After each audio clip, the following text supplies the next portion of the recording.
faceoff. Shoots it deflected right in. Peter Angelo save rebound. Stopped by Peter Angelo. I don't believe that save. Neither does Peter Stastny.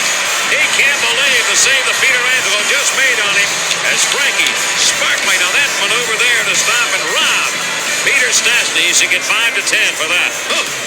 Hello and welcome to episode 108 of Tendy Talk, presented by the Hockey Podcast Network and the BLPA Podcast Networks.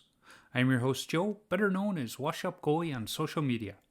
This week I chat with Sam, a beer league goalie from the Boston area who also hosts the What the Puck podcast. So, without further ado, let's get to the conversation with Sam. I can. Sam, thanks for joining me on the podcast. Good to talk to another beer leaguer who just likes to watch other beer leaguers and enjoy the game. Yes, thank you for having me. Huge fan of yours. I appreciate that. And you know, for those that can't, if they can't already tell by the accent, you are a masshole. You're from the Boston area. Yeah, 20 minutes north of Boston. Okay, where about? So I'm from Melrose, Massachusetts. Okay, my corporate offices are in Concord, and I'm actually heading to Boston next month. Oh, no kidding! All right, yeah, Yep. Okay, so a little ways away.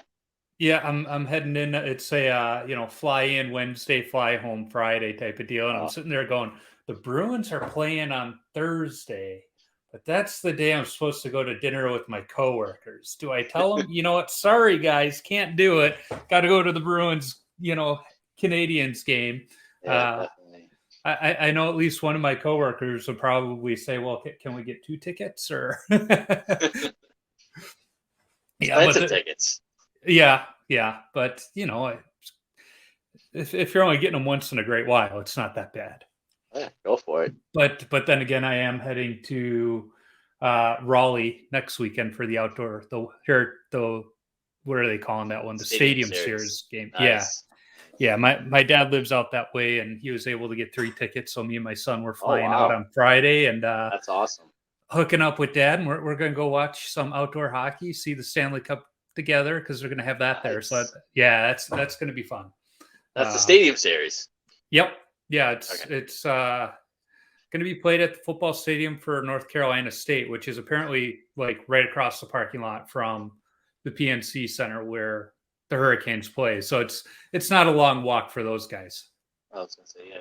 So is that North Carolina or South? North Carolina. Okay. So it's in Raleigh. So it's on the east. I'm not up on that. Yeah, if you look at the state, it's kind of like on the East Coast, about midway through, just north of the midway point. Okay, all right. So, yeah, what's up? Yeah. Hey, Dad's going to be driving, so I know. Oh, there you go. Yeah. Well, he lives in Wilmington. Well, technically, it's in Carolina Beach. It's one of the coastal islands, but he's about 2 hours south of Raleigh. So we're getting a hotel in Raleigh for the night because we don't want to drive home after the game. Yeah, I was gonna say, yeah. Yeah. Either way, he's still driving.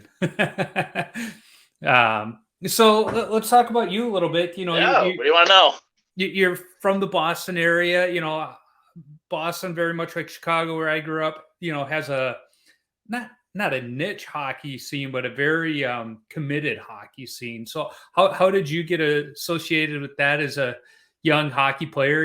How did you get excited about the game? Because when we were kids, the Bruins were kind of like the Hawks. They were good. They were always in the playoffs, but they weren't great. Yeah.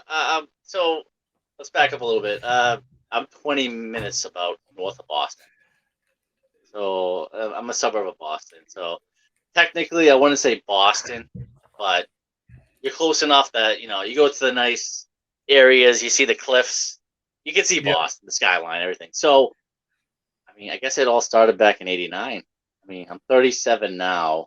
So yeah, about 89, that's where, waking up as a little kid, I want to watch TV, and my mother had on the Bruins. And I saw Cam Neely, and I was like, I want to be Cam Neely. Cam Neely's awesome. He's big, he's bad, he's tough. And then, put me in to learn to skate, all that, learn to play hockey. So, it's a stereotype of putting the fat kid in net, right? right. The fat kid has to go in net. He's crying. I don't want to play. My skates are too tight. Now, I'm not a good skater. It took me about 3 years to learn to skate. So I'm just like, okay, whatever. So the coach goes, who wants to be the goalie this week? I raised my hand. It just snowballed from there. Yep. Yeah. That's I don't know what else to say. I idolized the Bruins, but I was like, I want to win, so I can play goalie better than him. And this guy's a lot bigger than me, but I'm this short little kid. It's like, I can stop pucks too. I wasn't necessarily the fat kid that they put in the net. I was the exact opposite. When I played football, I wore number 1, and my dad joked and said if I was moving, they thought I was number 11 because they could see the front and back of my jersey at the same time. But, skating wasn't my strongest suit when I first started. And right. I was like, like a lot of kids were like, well, goalies don't do that much skating. Little did we know. But I was a catcher in baseball, and I loved the equipment. So I was like, yeah, I raised my hand. I volunteered myself. And as I've told the story on the podcast before, I was at the Murray Bannerman Learn to Skate. That's where I learned to play, skate. And then tryouts the first year. One of the guys my dad worked at the firehouse with, Mr. Carbonell, he asked, hey, does anybody want to try goalie? And I was like, yep, me. And, my dad jokes and said he's never forgiven him for that one. And he just brought over the gloves and a stick for me to try out and tryouts, and here I am, sprawling around making saves. It's like, I was hooked right then and there. It's like, this is where I belong. Yeah. Same here. Yeah. So for me, it was, I loved Mode back in the day. Yeah. So my big 3 was Cam Neely, Ray Bork, Andy Mode. But then, growing up, you watch them play the Canadians, and you're like, I hate the Canadians, but it's like, I have to idolize Patrick Waugh, the king. And I'm like, I want to be Patrick Waugh. But you can't say that because you're, a Bruins fan. So deep down, no, I nothing but respect for Waugh. And he's probably the reason why I became a goalie. The trade to Colorado probably was very freeing for you. See, that didn't bother me as much as Ray Bork going over there. Yeah. That's a good question. Obviously it's kind of like Patrick Kane right now and how he probably going to leave the Hawks in the next week or two. But it allowed him to win that Stanley Cup and bring it back to Boston. So, it had to have been that I don't want to see him go, but God, I'm glad he gets to live out that dream. All right. So I remember the 0.17 seconds. I don't want to relive. I had nightmares just thinking about it. Yeah. That 2013. So I actually get in a fight with this guy at work. He's the big Bruins fan. And I'm like, he's like, oh, if Rask was better, it would beat the Hawks. I'm like, you're not beating that Blackhawks team. That team was stacked. End of story. They were, if they didn't win that game, they were coming back to Chicago and they were winning that game at the United Center. I knew that in my heart of hearts. And I was actually looking forward to that because they would have played Game 7 on my son's birthday. It was like perfect night to win it. But he was, so that was 17. He was 5 years old and he was watching the game with me and he fell asleep on my lap. And the Hawks score that goal to tie it. And I woke him up, and so then my wife comes in to get him to start taking him to his room. And like 17 seconds later, they score again. Like I'm going crazy. And she's like, what? I'm like, Gus, get back in here. They're going to win. And he's, just waking up from his stupor. Like, and the rest is history. What's going on? He's like, they're going to play on my birthday. I was like, no, they're going to win it tonight. It's just the craziest. If I take my Blackhawks fandom out of it, still the craziest 17 seconds of hockey I've ever watched. Facts. Yep. I agree 100%. The close second is the other night I was watching the Wild game and they had 3 fights in 15 seconds. Yeah, I've seen that with Dallas and Boston, so it's like, the thing about 2013 was I was living in Salem, Massachusetts, Witch City, Halloween town. My brother was on leave from the military, Iraqi war vet, all this stuff, right? My little brother. and we're watching it together. My wife's trying to sleep. She's in nursing school. So it just unfolded in front of me, and I was just like, what just happened? And we both looked at each other like, are you serious? My brother got up, stormed out, and was like, I'm leaving, bye. And I'm like, all right, see ya. Yeah, that was a tough. It wasn't as tough as 2019, but you know what? At least with 2013, it's Chicago. It's original six. Patrick Kane. You know what? Give it to them. They were the better team. And honestly, as a Hawks fan, in that series, I'm looking at going, I want the Hawks to win for obvious reasons, but right. I like both teams, you know. Yeah. Of the original six teams, you know, for Chicago, I have to say, like, Boston's one of those teams we have mutual kinship, especially because we went so long without winning, you know. Right.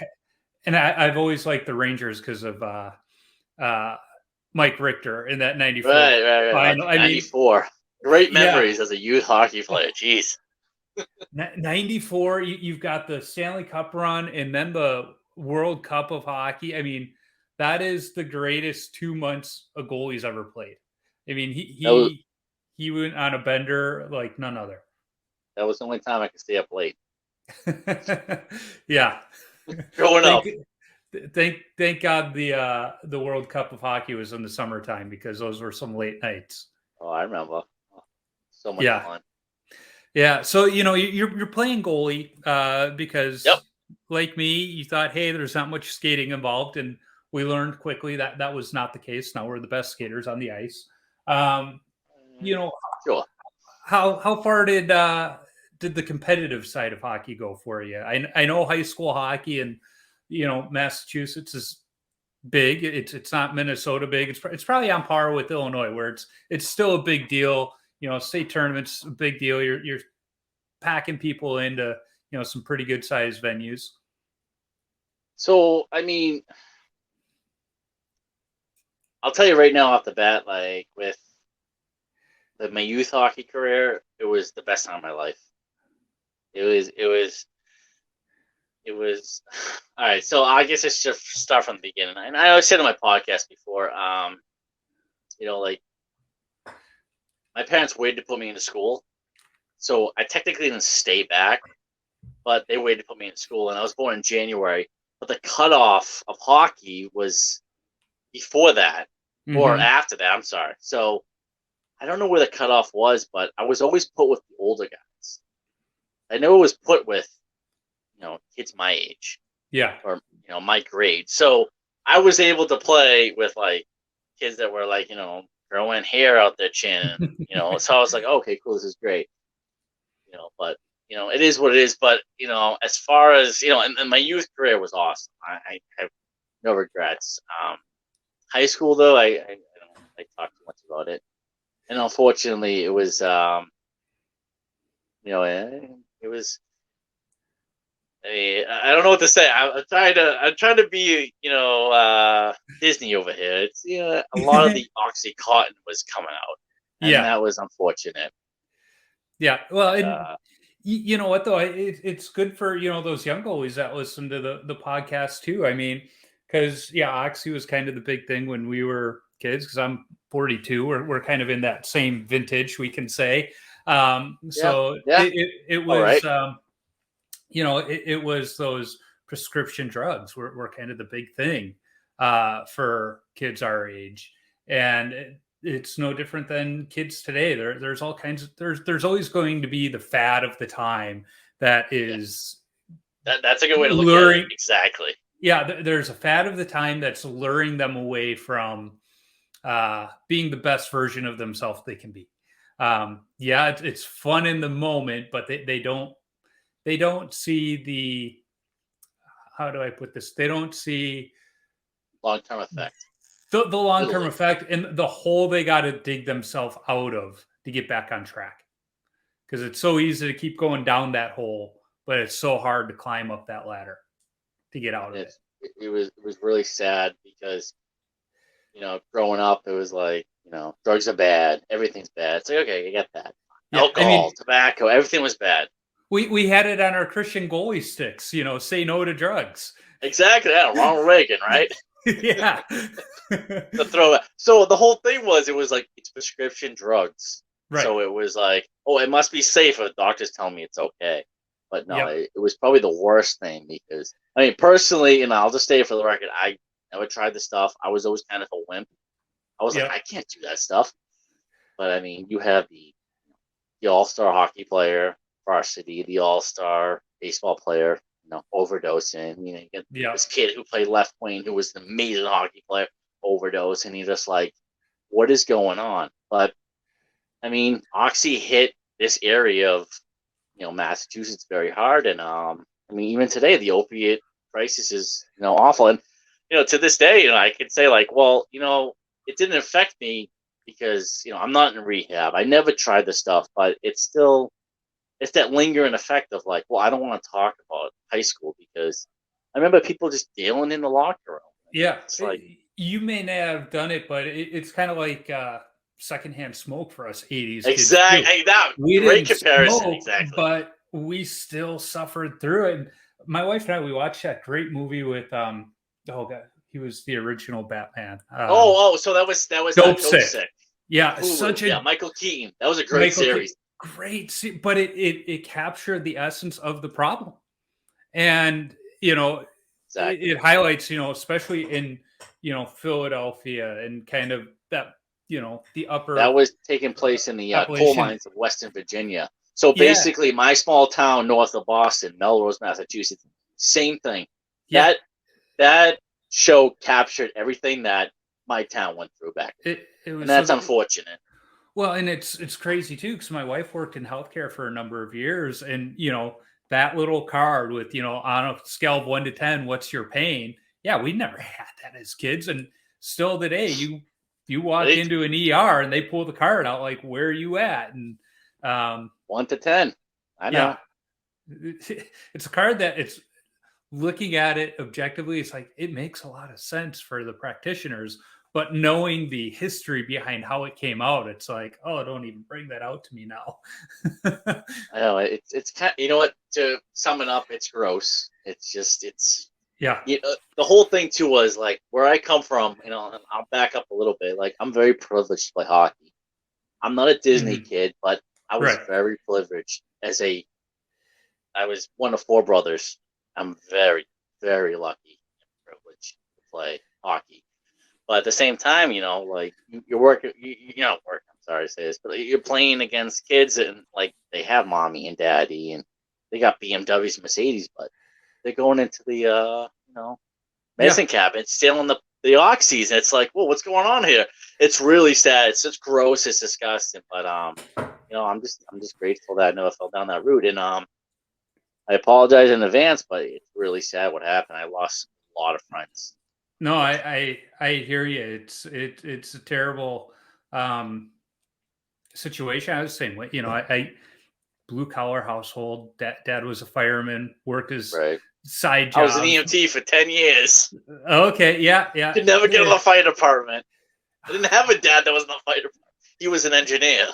Yeah, well, my dad was on Chicago, and Chicago only gave 2 tests when I was in the age range, and timing didn't work for me. But I took St. Paul's test, but not to get political, but I was a white guy that didn't live in the city, that didn't have military, so I lost 15 points. So I'm glad it doesn't just happen here local. Okay, it's good to know. Good to know. It makes me feel better, just a little.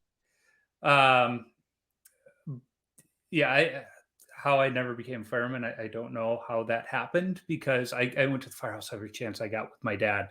In fact, the team I play on, we're called the Hosers, because it's predominantly firemen from our area.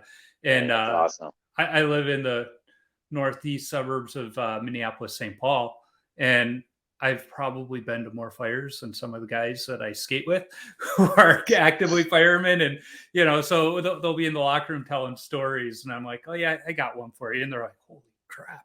Like, it's like, oh yeah, we had this fire in the projects, and, the one night the crack whore fell in love with me, and that was the same night they were shooting at us, and they're like, what world did you grow up in? Is different than what you guys are used to, But Yeah, I was privileged that mom and dad worked hard, and they saw that I had this passion for this game of hockey. So they did what they could to provide me the opportunity. Now, I didn't play travel hockey. I was good enough to play travel hockey, but we had the conversation, whereas we didn't have the, not necessarily the resources, because dad would have found a way to, make it happen financially, but it was travel hockey means going on the road. And dad's at the firehouse every third day. Yeah. Mom's also working, and I don't drive yet. So how is that going to work You out? want So to eat, right? yeah. And so I wound up playing, luckily in Illinois, we had house league hockey. They don't have that in Minnesota, which I think is just ridiculous. So I played house league hockey until it came to high school, and it was good enough. I made the high school team and wound up playing in college too. But it was just, like you said, I was very fortunate. And I can't say it wasn't the Disney household, because mom and dad actually really loved Disney. To the point, Really?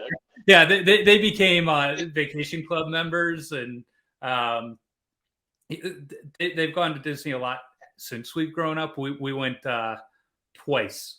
Once we were visiting my dad's cousin in California, I was like 3, so I don't really remember. There's a picture. That's the only reason I know we went. And then when I was in the first grade, we went again. And the only reason we went is firemen, policemen, they can't go on strike. So in the city, they would go 3, 4, 5 years without a contract. So when they would sign a new contract, they would get their back pay from when the last contract expired. So we went on 2 big trips as a family growing up. One was to Disney in the first grade because dad got his back pay. The second was, it was during the 95 Olympics in Atlanta. The Atlanta 96. Olympics. 96 was during the 96 Olympics. We went to England. And the only reason that worked out was because my grandmother was a war bride. She grew up in England. So we had quite a bit of family over there. So it was really just pay for the flight, and we stayed with family type of deal. And we stayed in the countryside. Yeah, we stayed in the countryside. We only spent like a day and a half in London, which was actually really cool. But it was, that was fun to go over there. And while we were there, may have made my uncle drive us an hour and a half to Peterborough so I could go ice skating. He's like, what do you mean, where's the nearest ice rink? And it's like, well, I want to go check it out and see if they have open skate. And so they did. So we went. I wore some crappy rental skates, and as a goalie, it was even worse because I'm used to goalie skates. And skates. Yeah, my sister, I mean, she could skate, but she wasn't great at it. But she even got a pair of rental skates, and we did a few laps at the Peterborough Arena, and it was fun. I had my Eddie Belfour jersey on, and it was a good time. Nice. Yeah. Awesome. So your playing days, you get to high school, and that was an experience. Was that the end of the competitive career? And like most guys, it was kind of like after high school, there was a bit of a break. So I'm one of 4 brothers. And, 3 of us played. So my older brother was named after Derek Sanderson, oddly enough. Right? So he never played. He's out in Idaho. My older brother was decent, but he became a soccer player. My little brother just kind of played because he was following our footsteps. But not to pump my own tires here, but I was the hockey player of the family. Right. So long story short, I was the goalie, of course. Okay. So pretty much, I had a fight with the coach during youth, and I played on select teams. Hockey wasn't as big as it is now. And especially 2001. I remember being a freshman. You got the World Trade Center. Yeah. And you had the Bruins sucked, by the way. They were terrible. And then you had some guy named Tom Brady step on a gridiron. So nobody liked hockey. It was all about football. Yeah. Well, that never played football in my life. I'm growing up in Chicago during the Jordan era. I'm like, I don't care about basketball. Can I please get a Blackhawks home game on TV? Right. It's exactly what's going on. I mean, it was 20 years of that. Yeah. But, I appreciated it. I never once I honestly never played any other sport. I mean, I play soccer in the summer. Yep. And that was only to keep me active, and I hated it. I was just put on the sideline. But later on in life, I'd go into like hockey camps and all this stuff. And, it just snowballed. It was like you were obsessed with hockey. Mm-hmm. And this was before the internet. This was before, like, you basically had to, like, try and learn to read through the newspaper. Like, okay, I see this nice picture of Byron Defoe. It's like, what's going on with him? Yeah. The Bruins sucked. So, I mean, so fast forward a little bit to high school, it was nobody cared about hockey. Nobody cared about the Bobby Orr days anymore. So it just fell by the wayside, and it was like, okay, whatever. Now, by 2009, 2010, when the Bruins had the first Winter Classic at Fenway, and then the Bruins were, hyped up. It's, this is awesome. I love the Bruins. Yeah. Patrice Bergeron, Tim Thomas, Chara. And then it was, 2011 happened, win the Stanley Cup, and it was just. And right now, they're on fire. So we'll see what happens in the playoffs. So it's good for Boston hockey fans, and like I'm a Cub fan too, so I've always felt this kinship with Boston fans because of the Red Sox. It's like we suffered through some of the same stuff of the long suffering fan, and it's one of those where I think the suffering makes it much more enjoyable when the team is good. And even like right now, the Cubs, they're not very good right now. The Blackhawks, not very good right now, but it's like, we have the good memory. And we know we could go 108 years till we have it again, but we still have that memory to hold on to. And it's like, okay, I don't care. We've had our time. That's fine. But just go out there and compete and know we got your back. I mean, I think all it takes is, Chicago became a dynasty. Yeah. Is it? Incredible. Brian Bickle, Corey Crawford. Tavares. Taves. I get them confused. It's just unbelievable. Like how many. What the thing is too. So my father worked as an engineer, and he would do business trips. So he went out to Chicago one summer. He took my mother. He didn't take us. He took my mother. Yeah. No, I never went on an airplane until I was 25. Okay. Now, Puerto Rico. That was my first trip. Was Puerto Rico. Have you been to Chicago though? No. Okay, you got to get there because the food. You got to have the pizza, and not just the deep. Everybody thinks Chicago pizza is deep dish. Deep dish is amazing. I love it, but it's special occasion pizza. You got to use a knife and fork to eat this pizza. Chicago pizza to the locals is thin crust pub style pizza. That's what we eat day in, day out. That's and awesome. It's going to be good if it comes in the paper bag. It was funny because my wife, the butcher bag. Yeah. Yeah. My wife was, saw the brown bag. Yeah. It's got like that little drawing of Italy on the top and some. Okay. I know you're talking about. Yeah. But my wife was watching, she was scrolling through Instagram, and the latest Barstool Pizza one bite thing came up. I saw that. Yeah. Yeah, and he's in Wisconsin, and she sees him walk out, and she goes, "Oh, it's in a paper bag. It's going to be good." And of course it was good too. And in fact, when he was in Chicago, he went to my pizza place I grew up going to, Vito and Nick's. Place is over 100 years old. It's always in like the top 5 of pizza joints in the country, and he's got this preference for New York style pizza, which is a different style pizza. Good. Yeah, he's actually a local guy. He's from Swampscott. Yeah. Yeah. And so he went to Vito and Nick's, and it's one of these places, cash only. They don't deliver. Okay. If you want their pizza, you're walking in and getting it, or you're sitting down and they have draft beer. You can buy it by the pitcher, and it's old style or PBR. Those are your 2 options. They got carpeting halfway up the walls, Christmas lights over the bar. It hasn't changed the only thing that has changed in this joint since I was a kid is when I was a kid, the waitresses were all over 50 and had a cigarette hanging out of their mouth. They're all dead now. I was going to say, times have changed. Yeah, so now they have some younger waitresses that are probably in their 40s or 50s still, but they're not smoking. But you know they do because they got a deeper voice than you when they come and take your order. What do But you want? What kind of pizza do you want?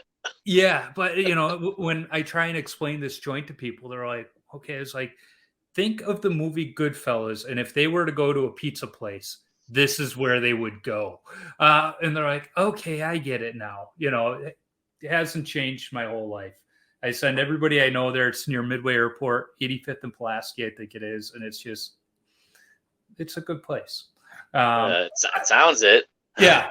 So I digress. We're trying to talk about hockey and goaltending, and so after high school, did you go straight into the beer leagues? What was that journey like for you? It was. I stopped playing. Why? I just stopped playing. You meet girls. You got girlfriends. You don't got time for the rink. You work. So I went to Northeastern for about a year, and my father got laid off. So he was an engineer. He got laid off. His job got outsourced to India. So he's like, "Yeah, get a job." I was like, "Okay." My older brother got to go to friggin' UMass Amherst, where I believe one of his friends knew Jonathan Quick. Because that's where Quick went. Yeah, he's from Connecticut originally, but he went to UMass Amherst. Okay. Long story short, I was just like, okay, whatever. I'll get a job, work it, whatever. But I was always like, oh, I like EMS. I like emergency medical service. So I got into that. I was just I couldn't get hired until I was 21. I was an EMT, and then I was like, I'm not going anywhere in life. So I was just like, okay, whatever. But to back up a little bit, my older brother, who I haven't not on speaking terms with, unfortunately, he was like, we need guys to play beer league, pickup. And I'm like, I don't want to play. So he's like, come on, I'll buy you gear. And I'm like, nah, don't buy my gear. I'll buy my own gear. And I bought player gear.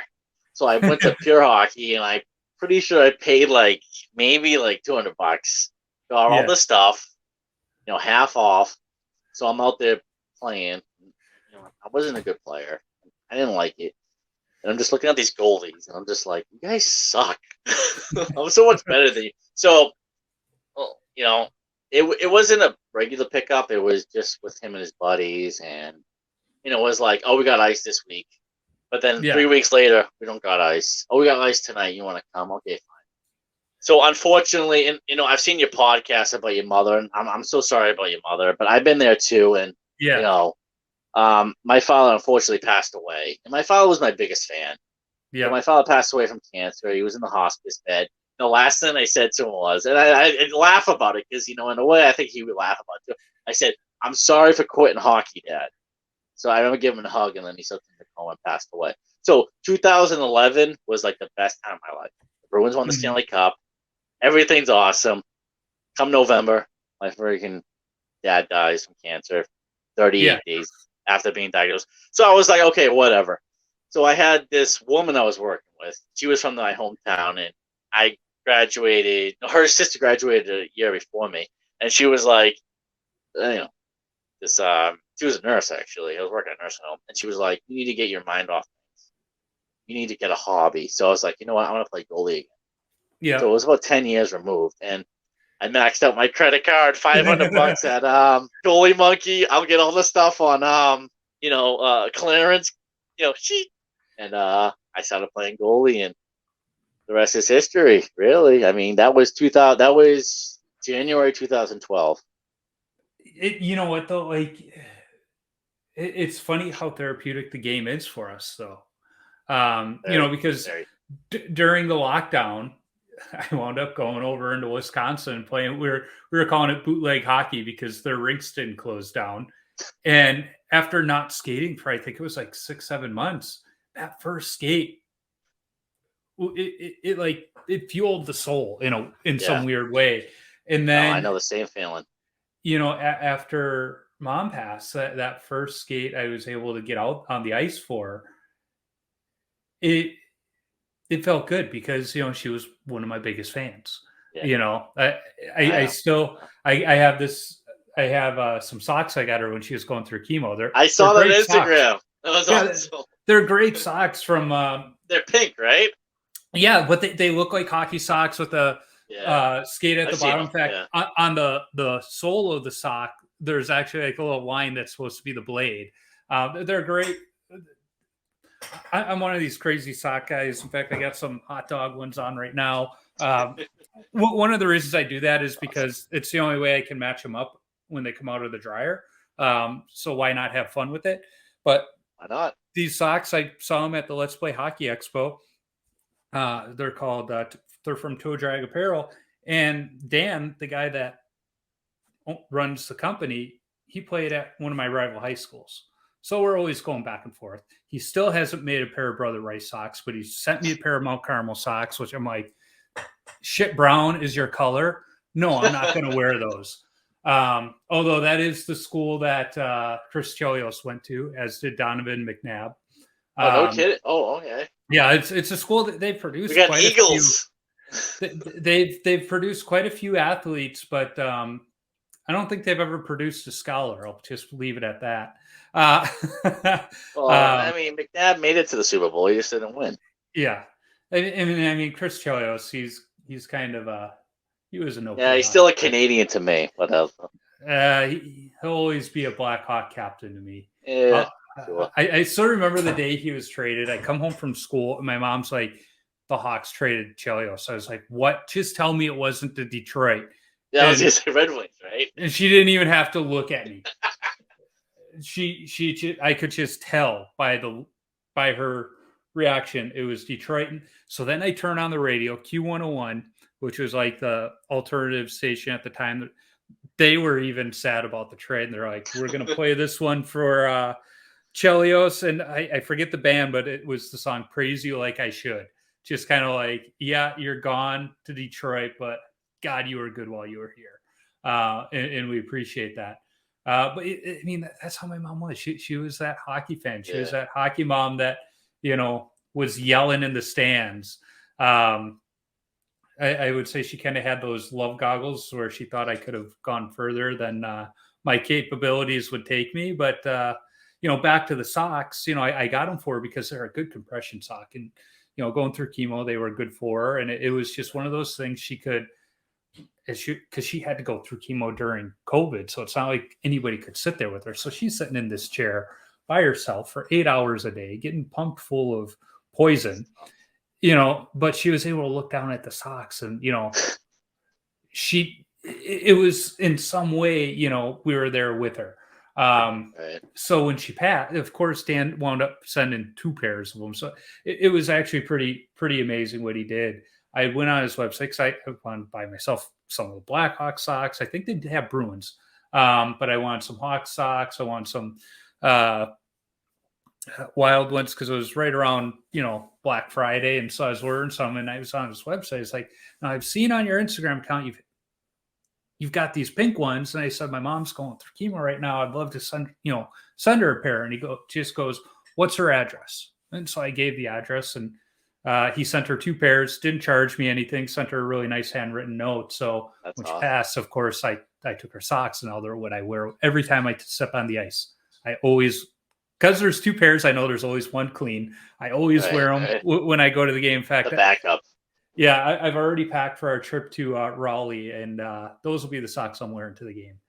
Oh, that's awesome to hear. Yeah, but I mean, back to your point, I mean, it's our parents are our biggest fans, and when we lose them, the game, even though they don't come to our beer league games, it just it sucks. Yeah, it's an awful feeling. I mean, I know, like, when you grow up, it's like, oh, you're going to lose your mom, you're going to lose your father. But it's like, when it actually happens, man, come on. And especially working at EMS, you see so many sad stories. And you're like, oh my God, that's happening to me now. But, it's all good because I know, like, deep down, like, my father was just so proud of me. And, I mean, I became an absolute goalie snob. I mean, I want to be Disney, so I won't say, other words. But I became obsessed with hockey. When I bought my first house back in 2009, like 2019. My wife and I walked through this room, and it's where I am now, and they call it a Florida room. My wife's like, "Oh, I'm gonna put a couch out here." I'm like, "This is where my hockey stuff's going." Like, Yeah. bye. You can have the whole house. I'm having this, and she's like, "All right, you can have it." So, Well, when we've looked at buying different cars, I'm like, that's not gonna work. And I was like, why? It's like that's my a totally goalie different bag. animal with my wife. My goalie bag's not gonna fit in the back. It's like that has to work. And she's like, but that thing's huge. She's like, all we can really have are SUVs. And I was like, that's fine. You know, my bag's got to fit in there, and it is what it is. But I totally get it. It's funny because there's so many goalies I talk to that after kind of that high school age, they leave the game for a while, but there's always something that brings them back. And I think when we come back to the game, we appreciate it more for what it is. Exactly. And, we always want to win. Don't get us wrong. Winning's fun, but if we don't win, we still find a way to have fun and appreciate the fact that we're able to go out there and play the game of hockey. My team, our philosophy is as long as nobody gets hurt and there's beer, it's a win. We don't care what the scoreboard says. That's what I live by. Yeah, I got work in the morning. Just remember that. Well, and it's so funny whenever, there's words being exchanged or, pushing back and forth in our league, the ref, and there's always guys off to the side going, hey, we all got to, because our games aren't Sunday night there, and somebody's always saying, hey, we got to work tomorrow, cut it out. Monday morning. Yeah, nobody needs to show up to work with a black eye, missing teeth. Yeah, but it's funny. Well, the team I'm on is mostly firemen. We do have one cop, and he's a cop who's trained to deal with interesting situations, and usually the way to handle that is to subdue people. And so sometimes we gotta be like, Nate, calm down.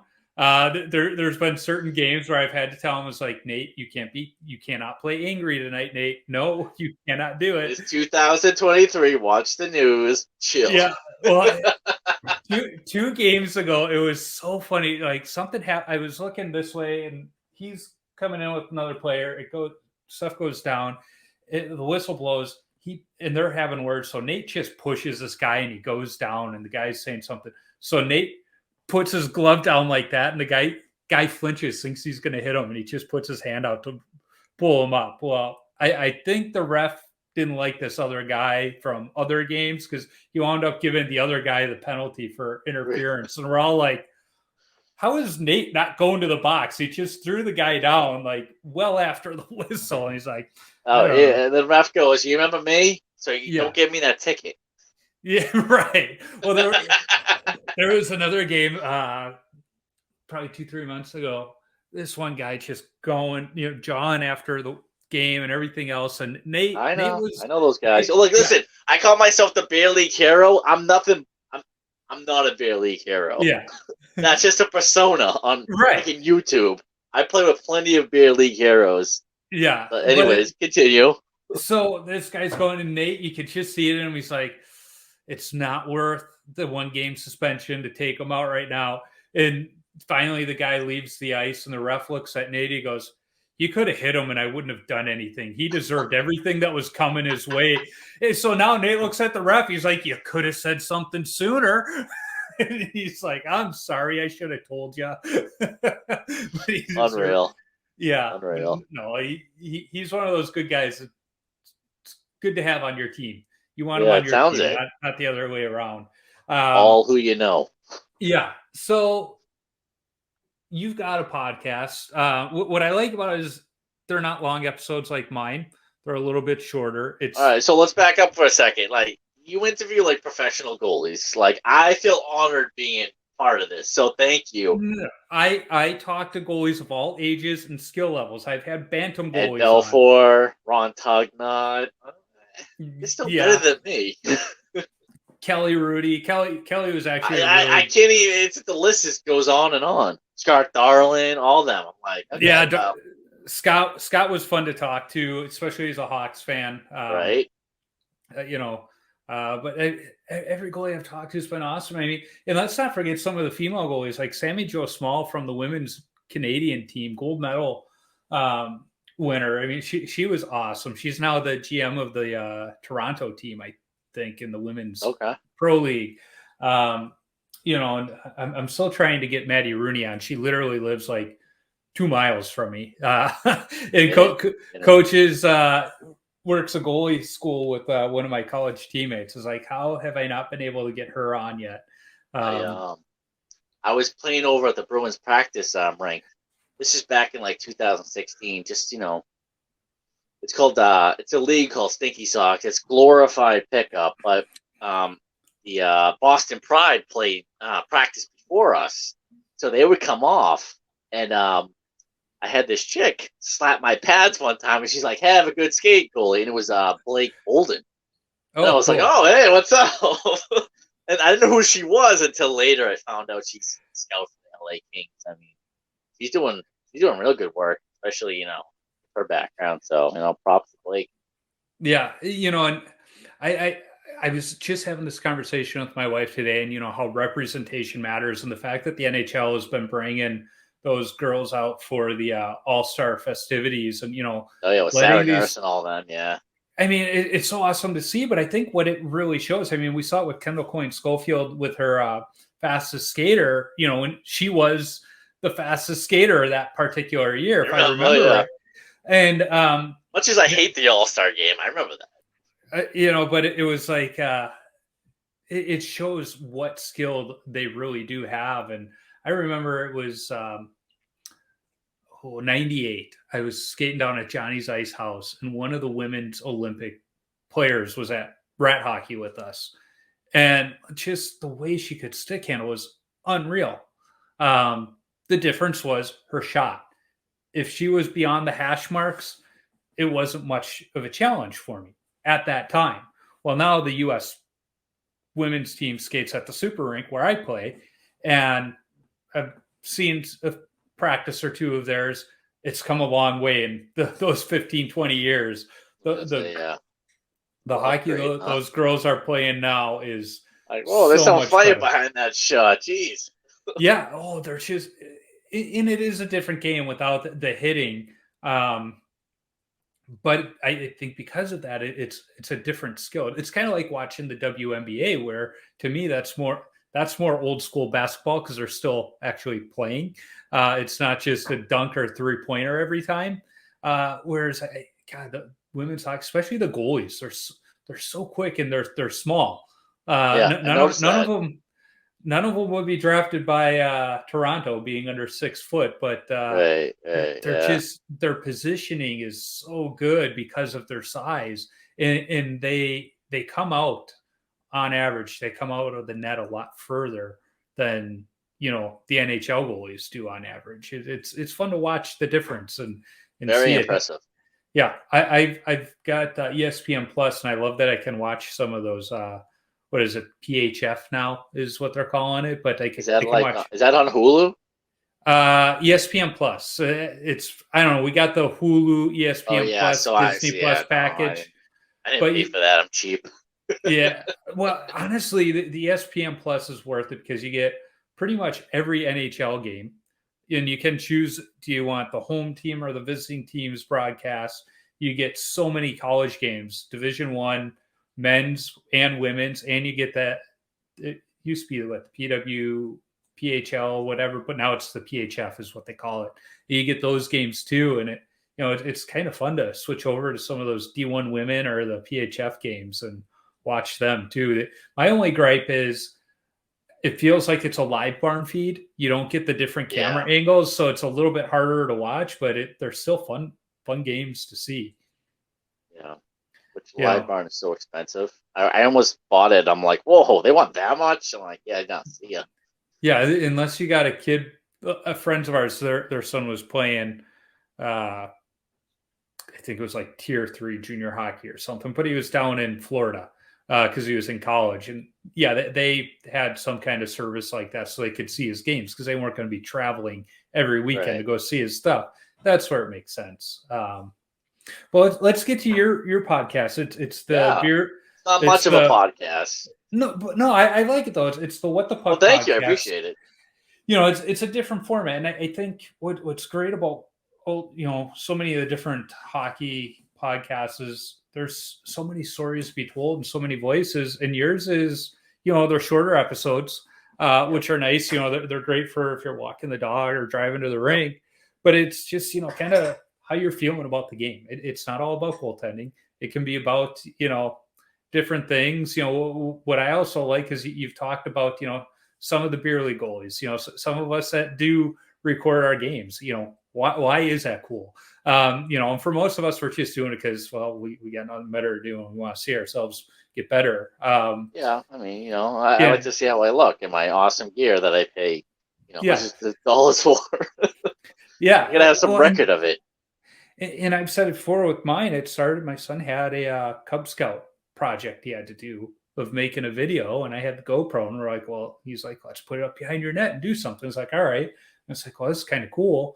And it was like right around the same time I started watching the Puck Stops Here YouTube channel with Sam, who I've had on the podcast. Another Sam. Yeah, I've seen that one. Yeah. Yeah. And what I like is Sam, has a little bit of a coaching background. So, he does the voiceover of, this is what I did wrong on this play, and kind of does a little bit of coaching on his stuff too. I'm like, so I can not just make my highlight video, but I can actually learn something.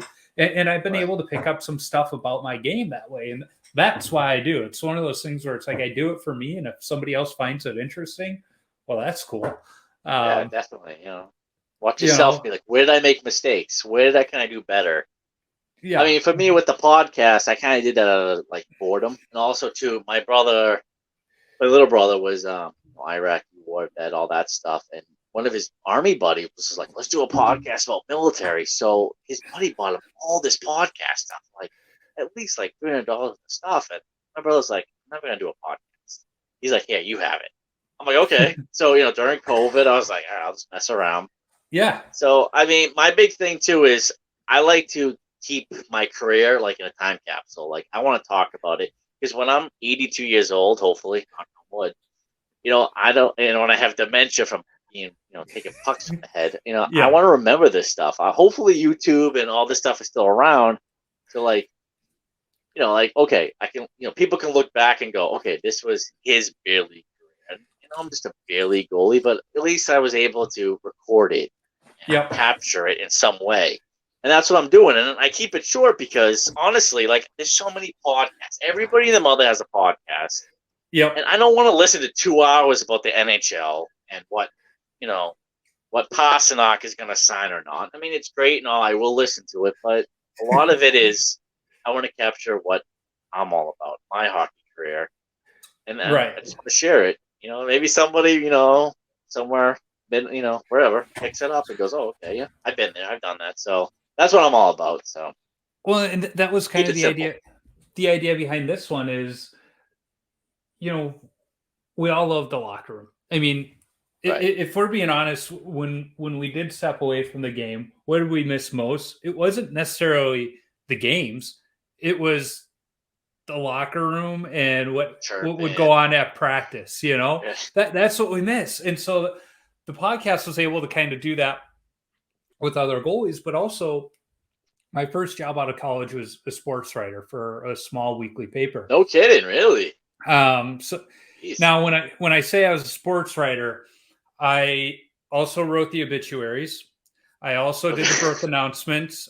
And I had to cover some of the one of the local town councils as well. So it was a staff of 3. So I wrote the stories, shot the pictures, and laid out the pages too. But my official title was sports editor.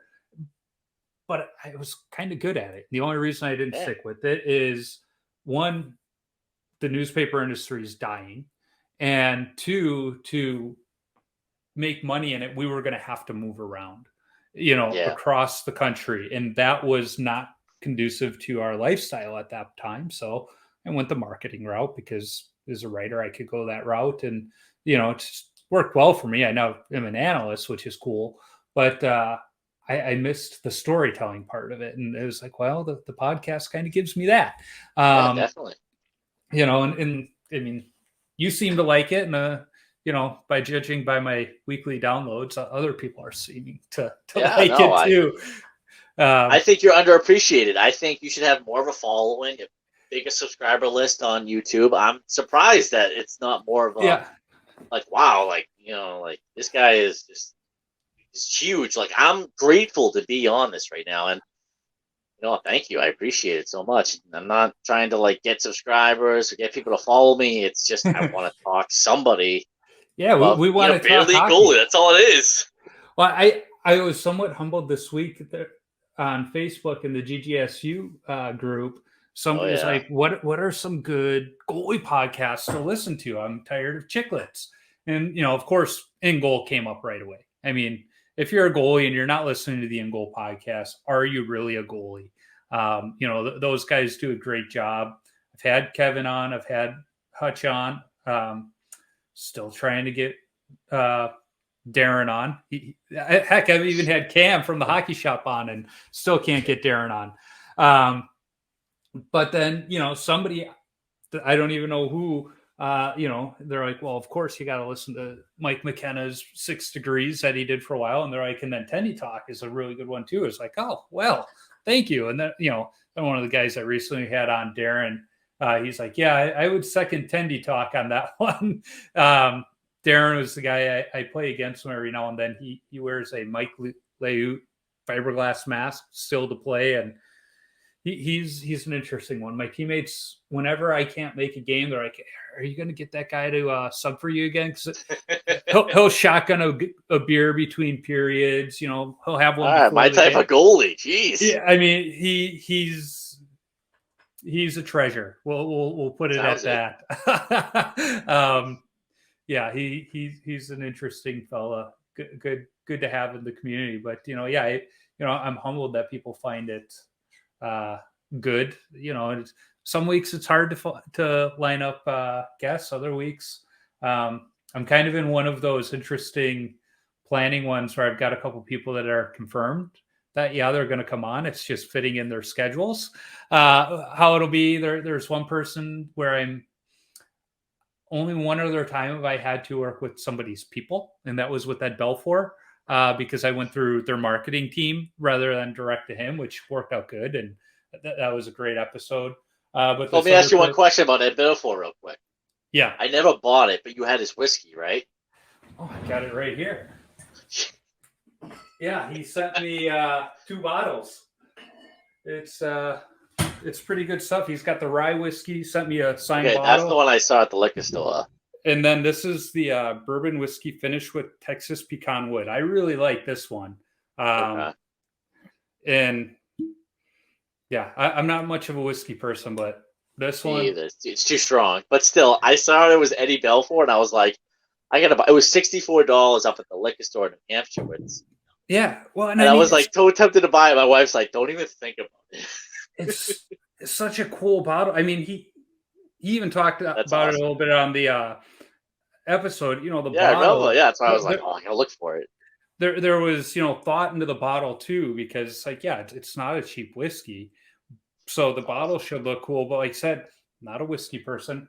I've become a little bit of one since Mom's passing, because she did like her whiskey. In the place her and Dad go to, they have a thing where like you got to earn 100 points and then you get your name on a plaque. Between Mom and Dad, they have 13 plaques on that pillar now from whiskey tastings. They like their whiskey, huh? Jeez.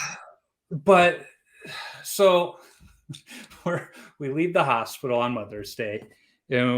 We had to go to this. It's a joint on Carolina Beach called Hoplite. It's kind.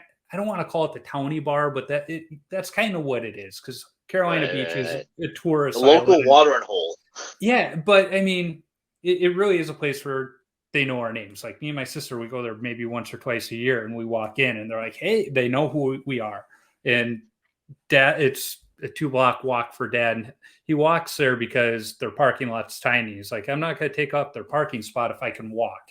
But we stopped there first to let them know, it happened. And even before we got there, they had 3 shot glasses lined up and poured. One for me, one for dad, one for my sister, and then they had one for mom there all day too. But That's awesome. so I'm like, me and my sister are like, we don't drink whiskey, and we're like, we have to on this one today. You do. right. And so we had that one, and we were giving our hugs and this and that, and before we left, Dad's like, let's have another round, and me and my sister are like, Jesus Christ. So we have our second shot of the day. Drink And then up. we go back to, and as we're leaving, Corey and Catherine, they're the owners of the place. They are fantastic people. Corey, he wouldn't come over to the house that day because he doesn't do well with that stuff, but he's the cook. So he's like, I'm not going to send food today because plenty of people are going to be bringing me food the next 3-4 days. He goes, but come Wednesday, I'm going to make sure you guys have food. And my one niece is a vegan. My other niece has celiac disease, so she can't have any gluten. And then the rest of us just like everything else. So he would send over 3 different meals every single day, and it was amazing. And honestly, like, I ate the vegan and the gluten-free stuff, and that was good too. It's like, try they everything. Why not? But they sent us home that day with some bottle of I don't know what. It's like their nicest bottle of Jameson. They're like, here you go. This is for mom. We're like, okay. So we get to the house. People are filtering in and out and in and out. And Dad's like, come on, kids, we're having another shot. And we're like, Christ. And so at some, I'm like, at some point it started tasting good to me. That's the problem. I'm like, okay.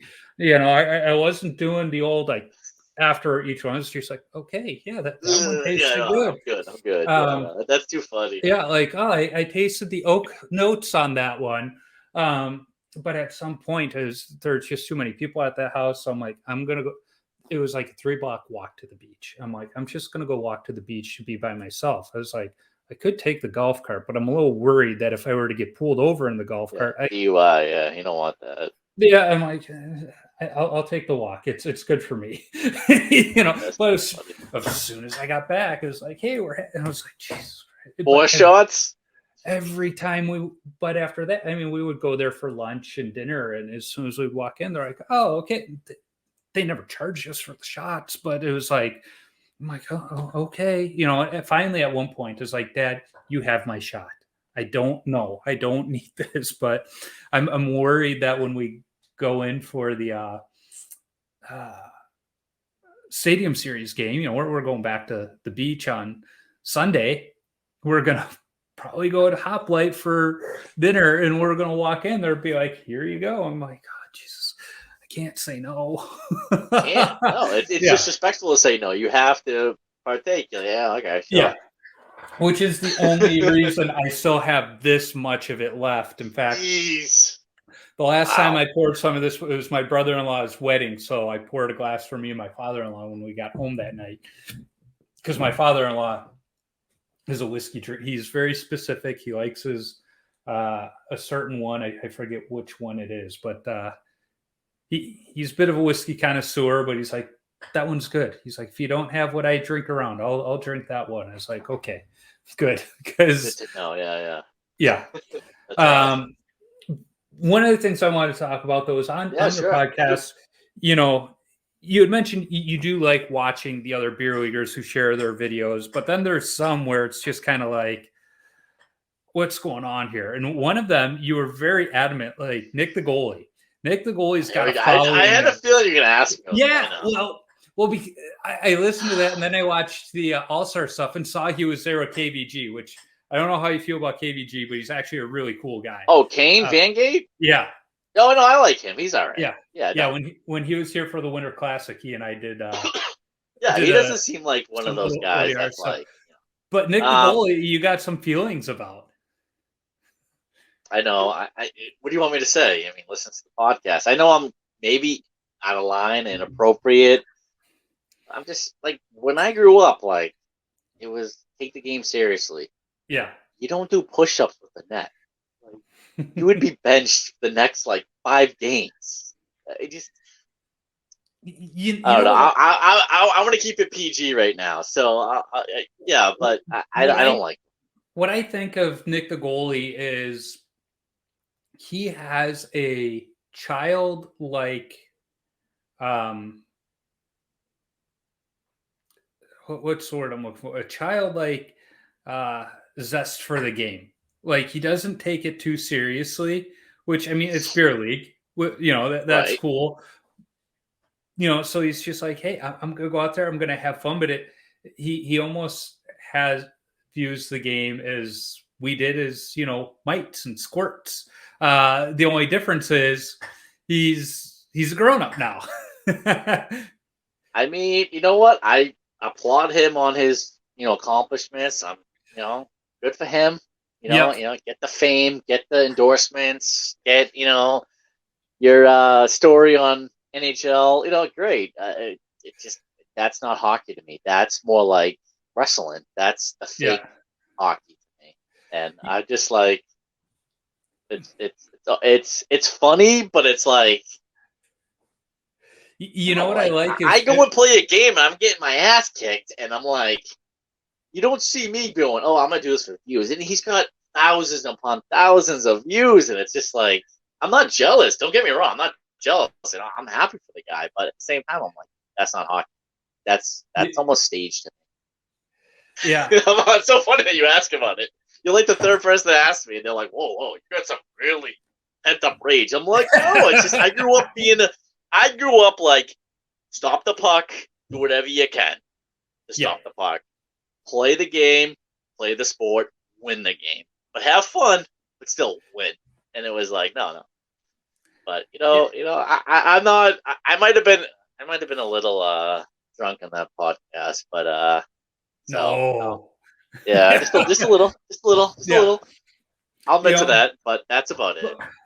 But there's one goalie that you seem to like. He's a little controversial right now. Trav. Some people. Okay. It's funny in the goalie community. People either love him or they hate him. And I won't say it's maybe not deserved. I've had this conversation with a few other goalies, and I think what he started out with was really good. It was pretty informative. It was, documenting his journey through, junior hockey in Canada. And junior hockey in Canada isn't all, the OHL, the WHL. I mean, there's many levels, and it's not glorious. And he was just kind of sharing that journey to see where he could go. And then, I think the likes started coming in, and he was able to start making money. And I think he was. I even met him at the Let's Play Hockey Expo. And I think Trav as a person is actually a good dude. He's found a way to make a living in hockey, sharing his videos. My gripe. Did you ever interview him? Not on the podcast. Okay. Back, I did a blog before the podcast. I was kind of doing a bit of a blog of like, hey, let's meet these other, social media goalies. That's actually the first interaction I had with KVG too. Then I had him on the podcast, and then we did a ODR shootout when he was in town, which was kind of fun. Yeah. But I think, especially when Trav went over to Sweden, he started getting a little more crude, pushing the envelope a little bit. And I think he's got a platform and a following, especially with the younger goalies. Like he's got some good stuff, but I think if I don't want to say made it a little more Disney, but thought about the young goalies out there and what he's saying. I think he could actually help them more if he thought about it and not just like more or less like a coach or role model. Yeah, be a little. Because I mean, he's actually experienced a lot. He's gone. He's played in the some. He's traveling the world playing hockey. Yeah. I mean, the thing about him was I didn't know who he was until Goalie Gear Sluts United was saying nasty things about him. Yeah. The GoFundMe. He wants pads. He wants gear. He's this. He's that. And I'm like, who is this guy? I gotta check him out. So, I mean, he's got talent. He's got size. He's definitely blessed with goalie talent, and he's got my respect. Personally, I think his videos are more clickbait, more advertisement. But I mean, listen, if you're making money off it, who cares? Right. Everybody's gonna watch it. So I mean, I'm one of them. I'll watch it, but am I like 100% buying his sweatshirt or anything? No, I know guys who have, but at the same time, I don't hate what he's doing because he's trying to be that professional goalie. Unfortunately, I don't think it's gonna happen. But the journey is pretty good. Yeah, he's a smart kid, and his videos are beautifully done. He's got some cinematography skills with the drones and everything. Beautiful, I know. The drones and even some of his. He's got some really good cinematography skills. Like you said, the clickbait. I mean, he's got a future as a social media consultant, at least. Definitely. And I think if he would embrace that, almost, I've talked to Jordy from the Ultimate Fan Cave. I've had him on the podcast, but I've talked to him when he's in town for the Let's Play Hockey Expo. And if he could almost channel a little bit of Jordy, and like Jordy, that's all he does now. And he started out just doing the social media for the fan cave because he was neighbors with Ken. And now Jordy just does full-time social media consulting. I mean, he's always traveling with the on the bench guys. All of them, yeah. That's a great comparison for I think Trav. He could harness that following of his, still be his goofy self, but do it in a way that I think is beneficial for the kids, and not so much where I'm like, you got kids listening to this, and that's what you're talking about. Like you said, I don't not like the guy. I listen to some of his stuff every now and then. I've watched his videos, see where they're going. Like he's a smart guy, but he's not seeing his full potential, I would say, that's in front of him, because he's got a great following.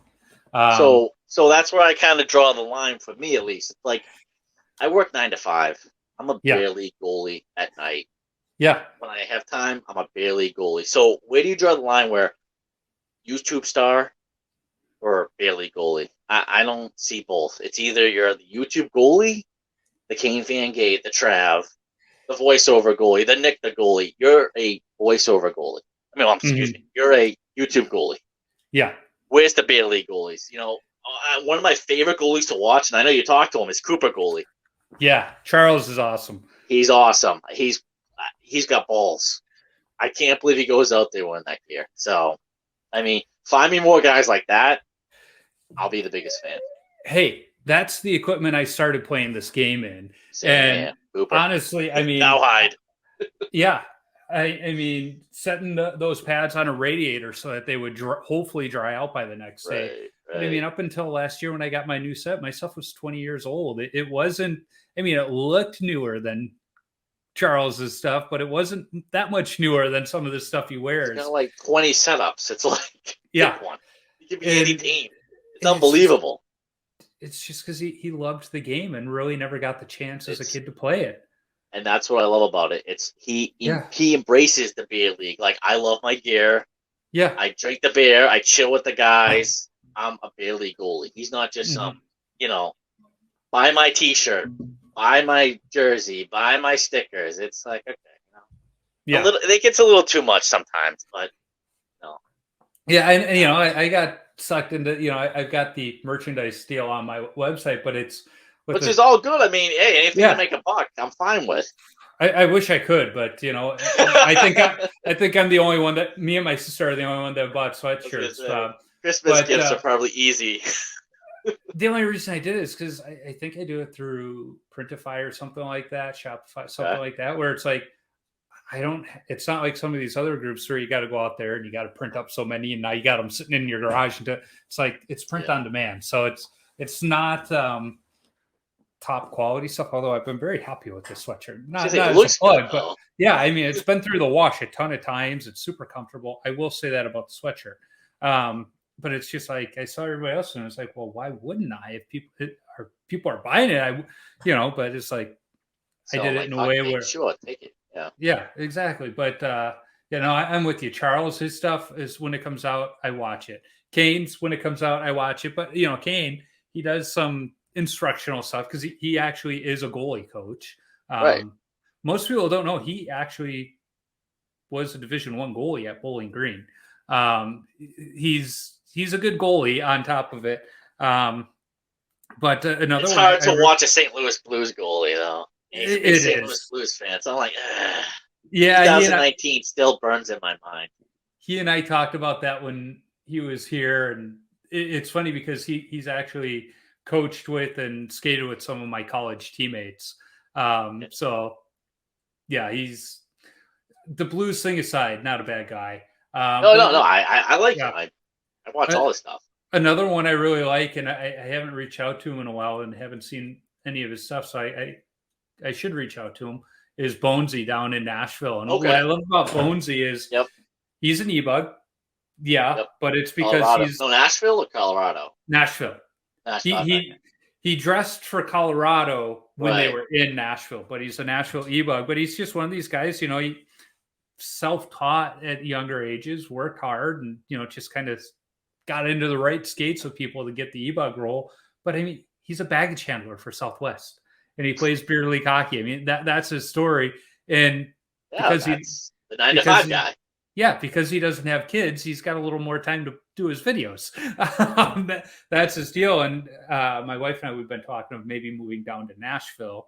And so I was texting him quite a bit on, do you know about anything about this school district? What about this area? How far is it from the rink? And so he was actually really good when we were considering Nashville. But now we're looking at Atlanta because both kids are considering Georgia for college. So, we want to be closer to them. You got kids in college? My son's a freshman and my daughter's a sophomore. She's turning 16 on the 13th. But they're both already looking at schools.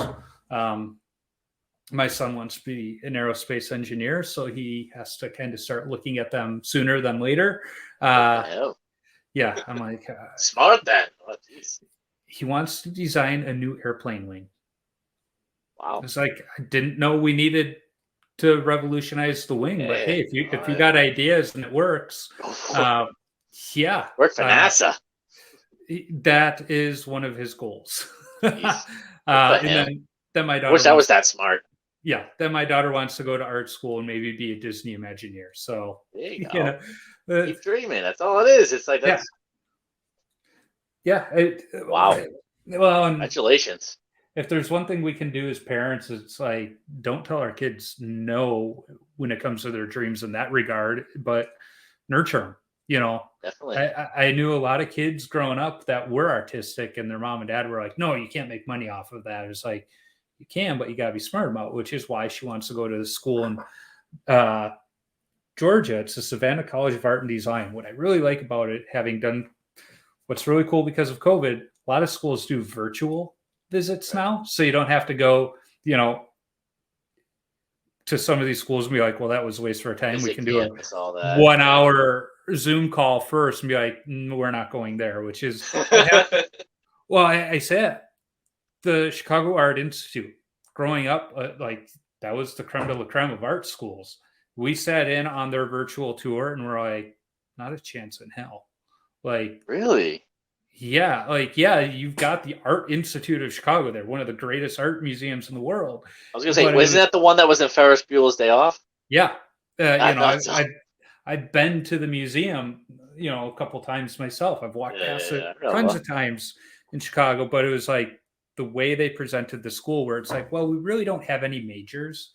You just kind of like do what you want and this and that. And then she didn't like the idea that it was an urban campus. Like you really don't have a campus. Like you have the institute here, there's 2 other buildings, and then the dorms, which are basically high-rise buildings. She's like, that's really not her. It's like, yeah, I get that. And being from Chicago, I'm like, I really don't like the downtown scene right now either. It's not the downtown of my youth. Well, it's Chicago. But then there's this Savannah College of Art and Design where their focus is actually on these are careers you can do with the design background. And so it's like, okay, you want to do animation? That's not just cartoons. these are all the things that animation comes in on. You want to do, interior design. It's not just watching Joanna Gaines on HGTV. There's so much more to. It's like these are the careers you can do that have design. And so it's like, okay, I really like what they're presenting there that way. And like their camp, we did the virtual tour and she saw the dorms. It was like almost every dorm has like a hotel style pool. And like they have artificial turf and all this other stuff. I looked at my daughter. It's like Atlanta. I looked at my daughter. It's like, that is not the dorm life experience your mom and I had at St. Mary's. Like, no, it's very different. Just know that. And she's like, okay, I still get to draw, right? I was like, yes, you do. That's all matters. Yeah. So I'm trying to find my notes here. I can't find them. We've been talking a while. I know you listen to the show. Sorry, I'm talking my head off. No, it's. I mean, that's what I love about the podcast. It's like people are like, well, how long does it take? It's like I schedule 60 minutes. Sometimes it goes longer. I mean, when I had Kelly Rudy on, like after an hour, it's like, are you still okay? He's like, yeah, let's just keep talking. This is going good. We each had beers open and, I think he maybe cracked open one or two more as we talked. And then other times, like, I've got 45 minutes, that's all. And then I got to go. I was like, all right. Is he wearing the bandana though? No, but I did ask him about that. Because I wore the bandana and I loved it. And I asked him, I was like, what is the story behind that? And, he had the long flowing hair. The Jerry curl, right. AC Slater. And he said what it was actually those old blue undershirts the hockey players used to wear. He said he tore off one of the sleeves. And that's what it was. It was one of those old undershirts. Yeah. That's what that blue bandana was one of those sleeves. And it's like, yeah, I remember as a young hockey player wanting one of those blue undershirts. Because Campielli had one. All the blood on it. I was like, every NHL player, you saw a picture of them in the locker room. They had that blue undershirt on. In fact, when I was in college and Brian Trottier Jr. was my teammate, he had them. He comes walking in the locker room the one day wearing one of these blue undershirts. And like, he was the man in the locker room. We're like, where did you get that? He's like, he's like, you guys know who my dad is, right? And we're like, yeah, but we haven't seen those in a while. He's like, well, yeah, it is kind of old. I'll give you that. Bring it back. Yeah, I mean, because by that time, the Bauer undershirts had taken over. The mock turtleneck Bauer undershirts that were the thing for the while. But anyway, so what's coming. The 10 questions, and the first one is, what's the craziest coaching moment from your playing days? As far as like a coach, just going crazy. So I said it in my podcast on What the Puck podcast. I had this coach. His name was Mario. He's an Italian guy, and he's kind of heavy set. He looked like Mario without the mustache, and he would just flip a puck right in my face. Maybe like it had to be like 12 pucks just in my face, and he would laugh in my face. And it wasn't punishment or anything. He was just doing it because he was a coach. Yeah. I mean, nowadays that probably wouldn't float, but probably after like the 7th or 8th, practice that he did that to me, I just flipped out and I was like, I hate you. Stop doing that. Left me alone. He stopped coaching the next year. That's the wild. I'll never forget that because it was right to the head, right to the cage. I'm like, what do you like? You couldn't even stop it because you're like, it's going right to your face, and he would just flick it every time. So, yeah, I remember I had a coach who was my senior year of college. This guy only lasted a year. He was Canadian chiropractor. That should tell you everything. I was gonna say, yeah, enough said. He insisted on being called doctor too, and I was like, "Oh, come on!" Yeah, but my timing with my hands was off. And the ice was ready a little early one day. And so he comes into the locker room. He goes, come on, just the two of us. I was like, okay. So I get in the net and he goes, put your helmet on the net. And I just kind of look at him and go, huh? He goes, put your helmet on the net. It's like, okay. And he goes, I know we don't really see eye to eye, but you need to trust me here. was like, okay. So he just starts shooting at my gloves. And I go, what are you doing? He goes, your gloves are going to be more active if you think it's going to hit you in the face. I was like, okay. I said, so we're out there, and now my whole team is like on the glass behind us, and they're like, what the hell is going on? Yeah. What is the coach doing here? And so here I am stopping the pucks, and everything in my glove went into my glove, everything to the blocker, nothing hit me in the face. And then it was time for the team to come out. She's like, all right, come on. I Still got your teeth. put my helmet on, and it was funny because in the locker room after practice, they're like, what the hell was that? And I was like, working on my hands apparently. And one of my teammates, no kidding.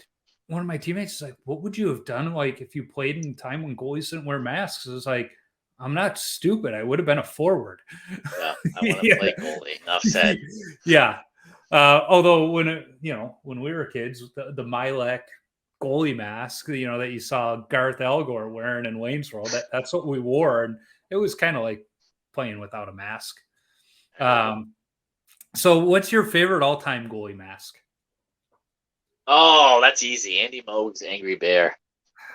Moog's Bear. That is a great one. I loved when he came to the North Stars. He kept it too, but just changed the colors. Well, it was the Dallas Stars by then. They traded John Casey.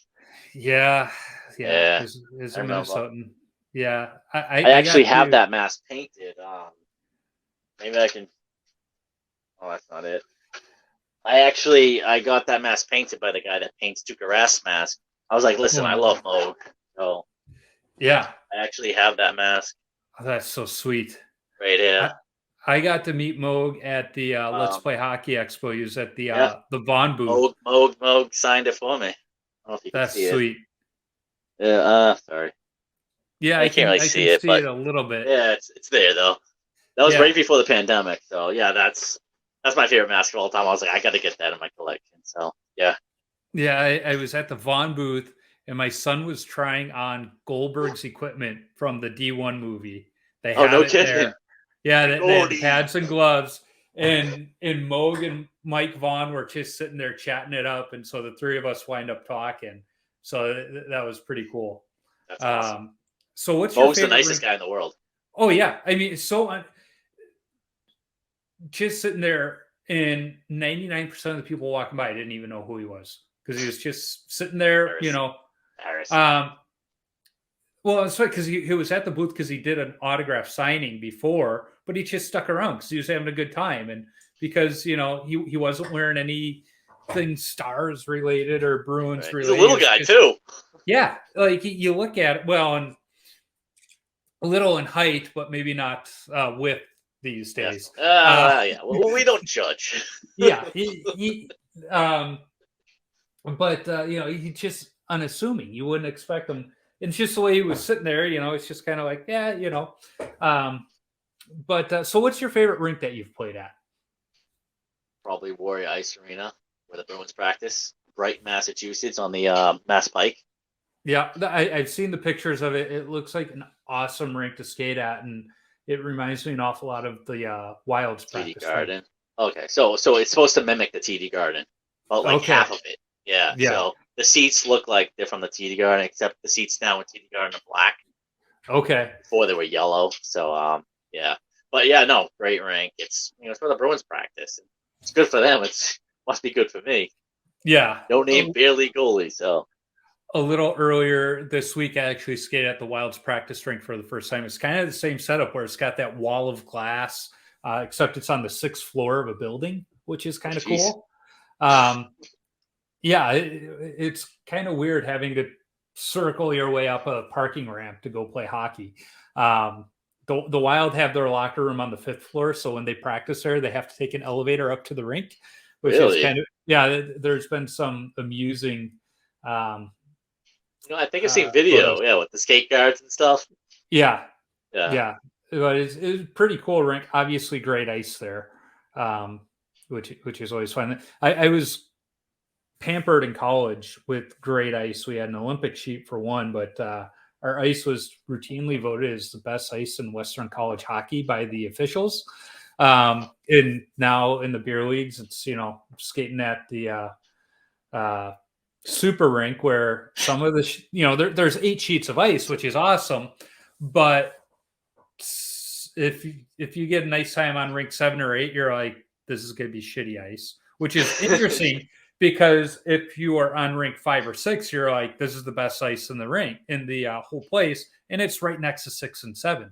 But those are the 2 good rinks, because rink 6 is the U.S. Women's Olympic team. That's their home ice. And then rink 5 is Bethel University's home ice. So it's like those ones are good. Then on the front 4, it's always a crapshoot.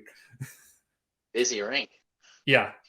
It's a crazy rink, and how big it is. I think I forget how many locker rooms there are, because a couple high schools get out of there, so they have their own locker rooms, and Bethel, or men's and women's team. It's just crazy, and I forget sometimes that it is the biggest rink in the world.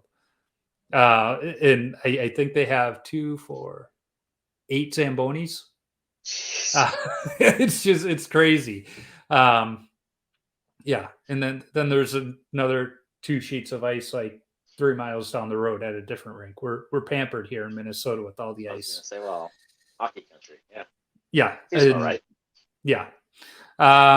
So what is your favorite stick that you've used? This is good, because somebody in the chat said, let's talk your guys. So yeah, what's your favorite stick that you've used?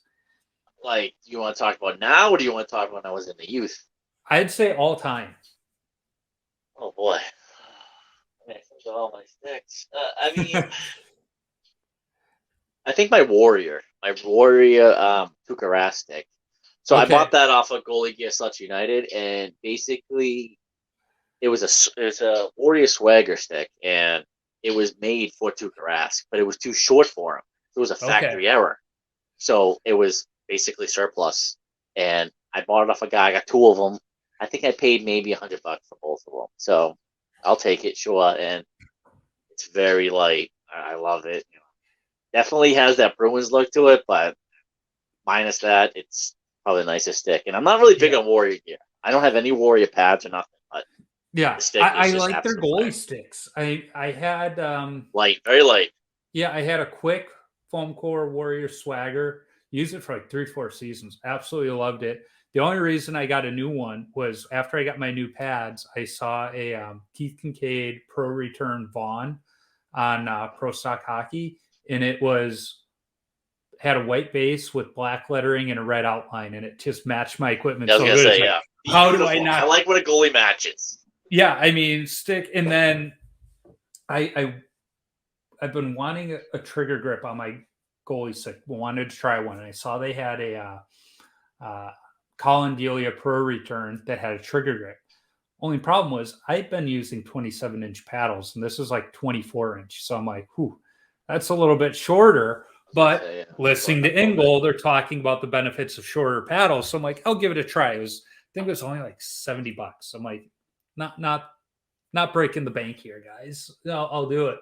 And it's another Warrior foam core, so the stick is awesome. I love the foam core, and I'm kind of digging the shorter paddle.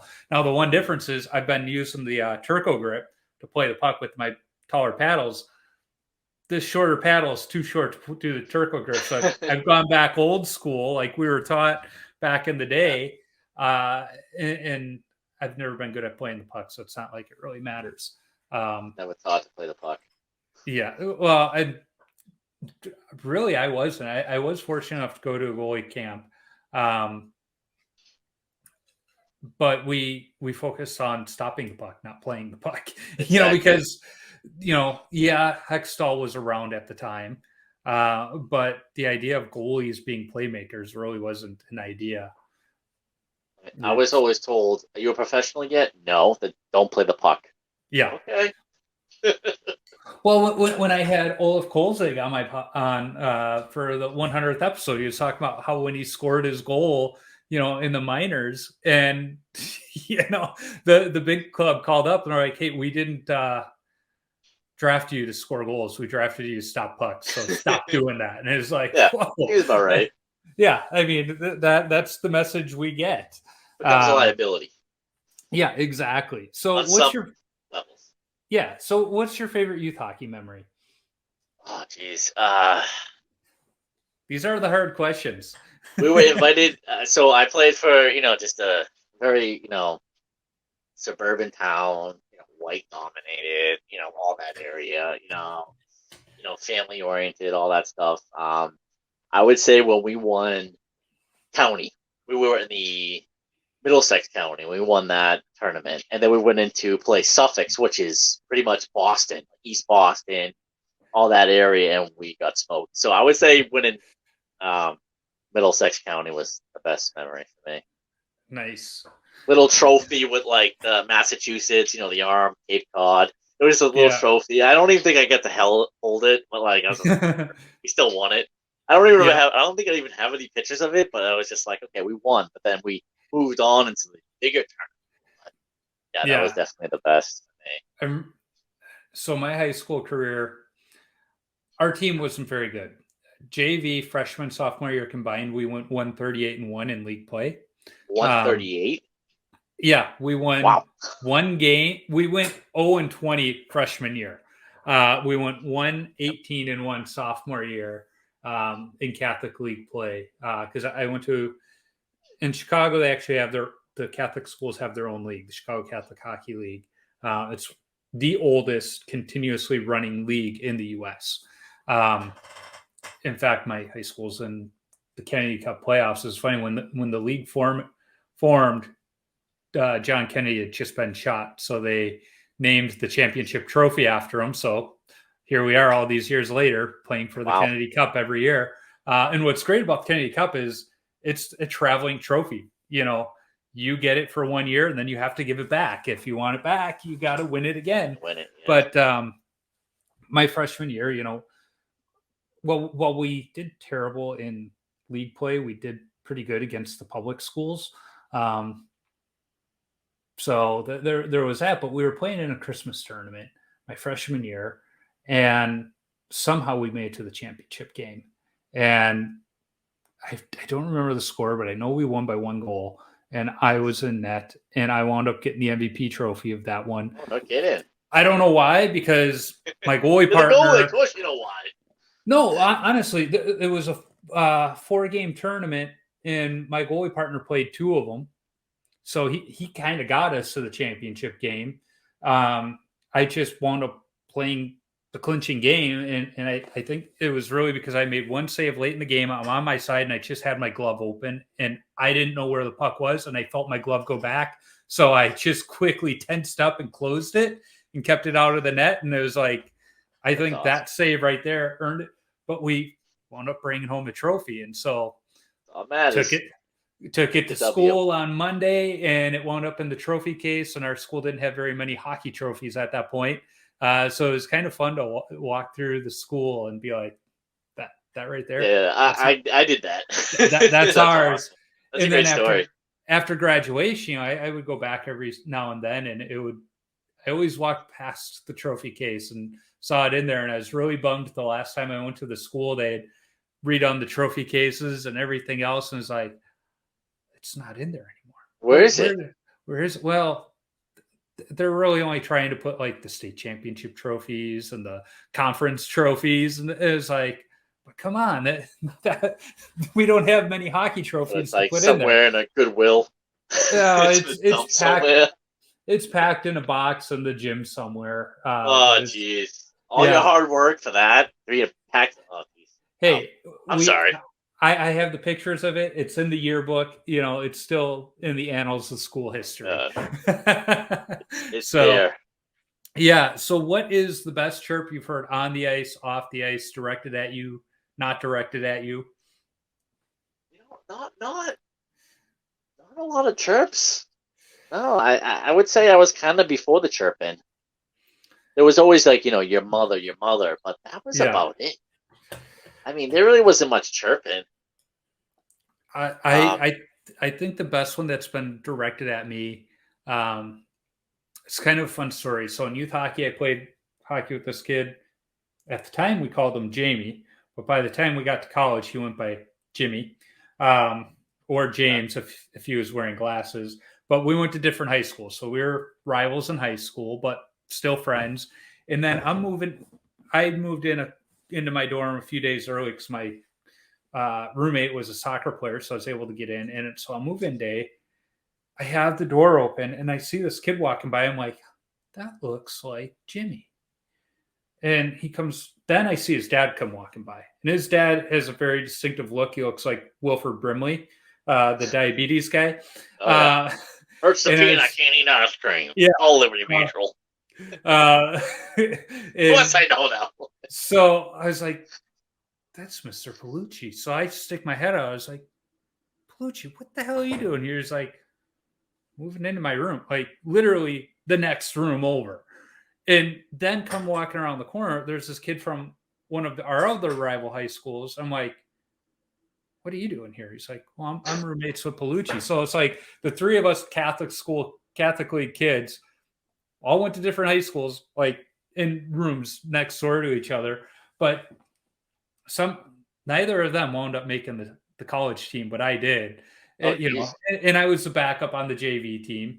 Made the team. Right, I made the team, and it felt good because the other kid that went to the other school, they were winning the Kennedy Cup every year. They were going to the state finals and everything else. And, he would be picking on us. He's like, bring out his bag of Kennedy Cup rings with 3 rings in there. And then after tryouts, it's like, those rings are great, but where's your jersey? He's like, it's right there. It's like, no. Where's your St. Mary's jersey? Oh, you went for the throat. Yeah, I went for the throat, but Jimmy, on the other hand, he would pick on me. He's like, hey, you have the fastest door in the MIAC. It's like, oh, you sure, but yeah. So I kind of like that one now. I was like, yeah, fastest door in the MIAC 4 years in a row. That's pretty funny, yeah. That's funny, geez. Yeah. So, what is the worst post-game beer you've had? Oh, geez. Oh, it was some IPA. I was in a pickup, and the guy was just like, yeah, thanks, goalie. Hands me a beer, and I just was like, I'm tired, I'm sweating, I'm tired, crack it open. It was nasty. I don't even know what it was. It was an IPA, though. It was in a green can. I don't even know what it's called. I'm a craft beer guy, so like I appreciate a good IPA. I don't really love IPAs. I'm not a fan of the hops, but I appreciate them. But these craft beer guys need to understand that IPAs are not good post-game beers. You need a good Pilsner, a good lager, and that's what's good after a game. It just had this bitter taste to it. I was like, I was being nice about it because he's across the room from me, so I'm just like drinking. Oh yeah, this is great. I'm like, this is disgusting. I'm gonna puke when I get outside in the park. Yeah, not cool. Yeah, I've told the story on the podcast. First game of our winter season, because my team doesn't charge me a skate. I always make sure to bring beer on the night they all got to pay the team captain. Oh, you're a good goalie then. I don't think beer me up. And my feeling is not only should I bring beer more than one, I bring it a couple times a season, but I don't bring the cheap stuff. My team, it's either Busch Light, Coors Light, or Mick Golden Light is still a big Minnesota beer. And so I go to the liquor store and I went in, they had a walk-in cooler and I was in there apparently longer than normal people. And I come walking out and I had Coors Banquet and they're like, tough choice for you today. I said, well, I had to find a beer that was good enough for me, but cheap enough for my team because to fit our 2 pallets. And they started laughing, but Coors Banquet was a good match for it. I saw you drinking the Big Deal Brewing. That is finally available here in Minnesota. So that's going to be the next one I bring just because. Yeah, it's pretty good. It's a beer made by hockey players. So I'm figuring it's probably going to be a decent post-game beer. Yeah, I mean, you'd enjoy it. I like it. Yeah, so that'll be the next one I bring. I'll probably try some when I'm out in North Carolina because I know they're going to have it out there at that game. So I think it just went out. It just got out there, right? No, it got available in Florida. But yeah, it's out there too. I believe it's popping up here and there. So yeah, so I'll give that one a try next. There was a USA Miracle on Ice beer for a long time, and what was cool about that one was the proceeds were going to put a statue of the 80 Olympic team in Lake Placid. So it wasn't just one brewery made it. It was a number of breweries across like New England and Minnesota and Wisconsin. So locally, Liftbridge Brewery and Stillwater brewed it. So I would get that for the guys, and they really like that. That was a good one. But it was expensive. Yeah, it was. They sold it in 12 packs. So I would get that. It was almost $30 for a case. But I was okay with it because, like I said, part of the proceeds were going to a statue of the greatest team ever and good beer. You know, it's like it's showing the guys like, all right, yeah, you're not charging me, but I'm still going to bring something a little better than the cheap stuff. But if it's like my fourth time of the season bringing beer, I'm going with Coors Light at that point. One of our local breweries, they used to come out with a sampler pack called the Penalty Box. So I would go with that one, and it had a couple good beer, post game beers. There was a Pilsner, there was a Kolsch. I forget what the other two, but that was always a good Minnesota? One. Yeah. Okay. Yeah, makes sense. Yeah. We don't have anything around here. Yeah, we like our hockey here. It's definitely. It is what it is. Hockey country. So, yeah, it's the state of hockey. It's funny as we've talked about moving. My wife's like, "Are you okay with moving? Like with hockey?" Is like, trust me, I wouldn't say yes to these locations if they didn't have a beer league hockey scene going on. Nashville, I was all in on because Bones, like I said, he was like, "I can find you a team. We'll get you skating. No big deal." Atlanta, I've been able to find, like, where we're looking is like right where one of the main rinks is. So I was like, okay, we're good. So when you tape your stick, do you go heel to toe or toe to heel? Oh, I don't know. Really? The last time I taped my stick was before COVID. So I think I went heel to toe. Okay. You're a normal goalie then. Not really, but sure. The term normal goalie is kind of an oxymoron. I'll give you that. I know, taking a puck to the face is normal, but yeah. Well, as I like to tell my teammates, I've had 6 concussions and I put up 7 fingers, see how many can catch on. Potato. I know. Yeah.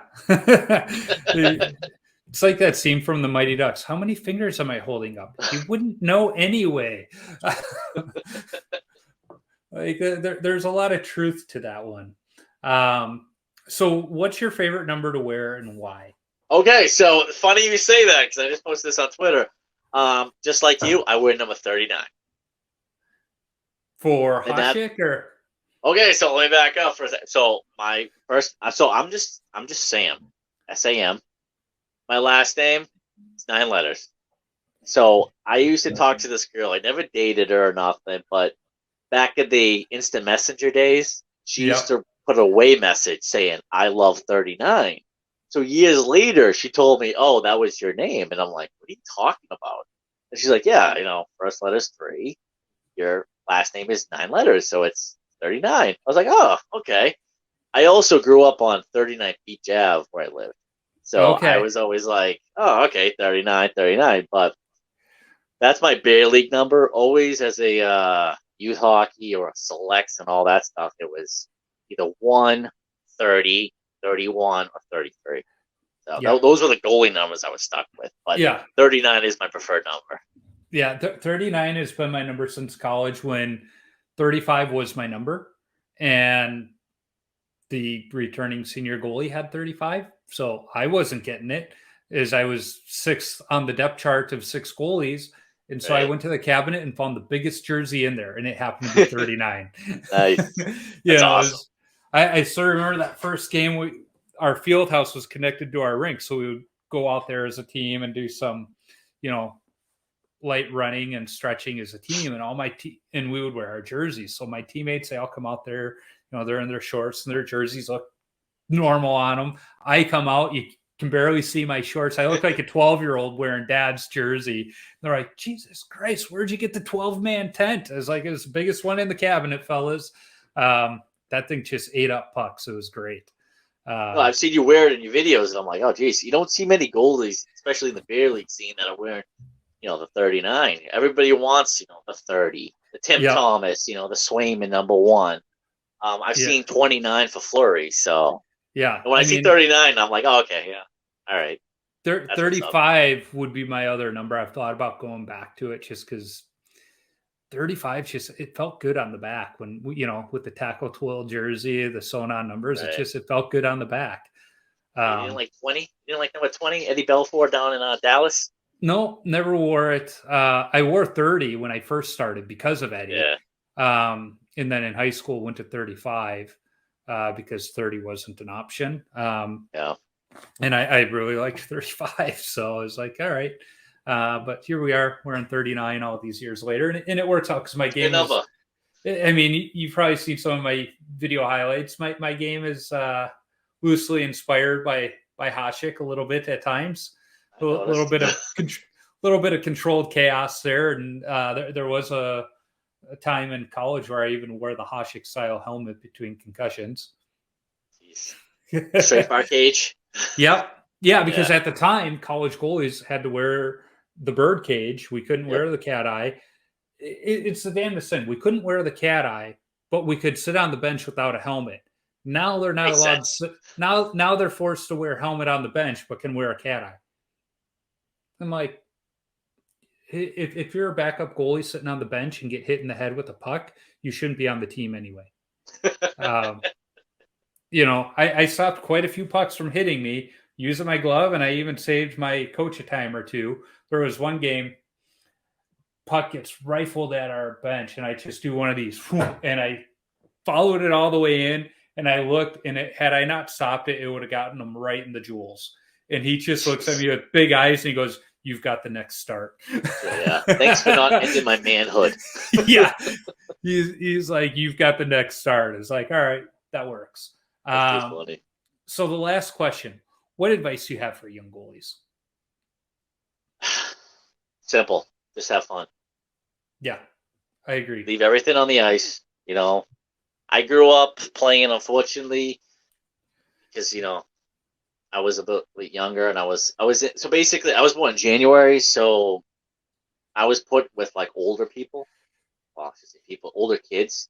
Yeah. Those kids were also the schoolyard bullies. So I'm dealing with them at school, and then I got into the locker room with them. So that kind of cast a shadow on my youth career, but at the same time, I went out there to have fun, stop pucks, and my mother and father never once yelled at me about anything. You didn't make that save, you lost. So it's all about just having fun. And you know what? You make the pros, congratulations, get a huge contract. If you don't, all roads lead to beer league. Yeah. So just have fun, play the game, just enjoy yourself. I mean, be lucky you can play hockey, because I know plenty of people that don't know how to skate on ice. And I'm very privileged, like I said before earlier, like very, very, very thankful as well at my time through hockey. So just have fun, play the game as long as you can. Yeah. You have one life to live. And Kane Van Gate's one that's, kind of coined the all roads lead to the beer leagues. And it's true because even the pros, they wind up there, Eddie Lack's down there in Arizona playing in the beer leagues, skating out, scoring goals. Big taco guy. Yeah. I've had him on the podcast. He was awesome. Yeah, I listened to that one. That was a good one. Yeah, one of these days I'm going to get down to Arizona and take him up on the going out for a drink. That's for sure. But, it's just you can have fun, or if you're not having fun, what are you doing out there? And that goes for anything in life. If you're not having fun, you got to question why you're doing it.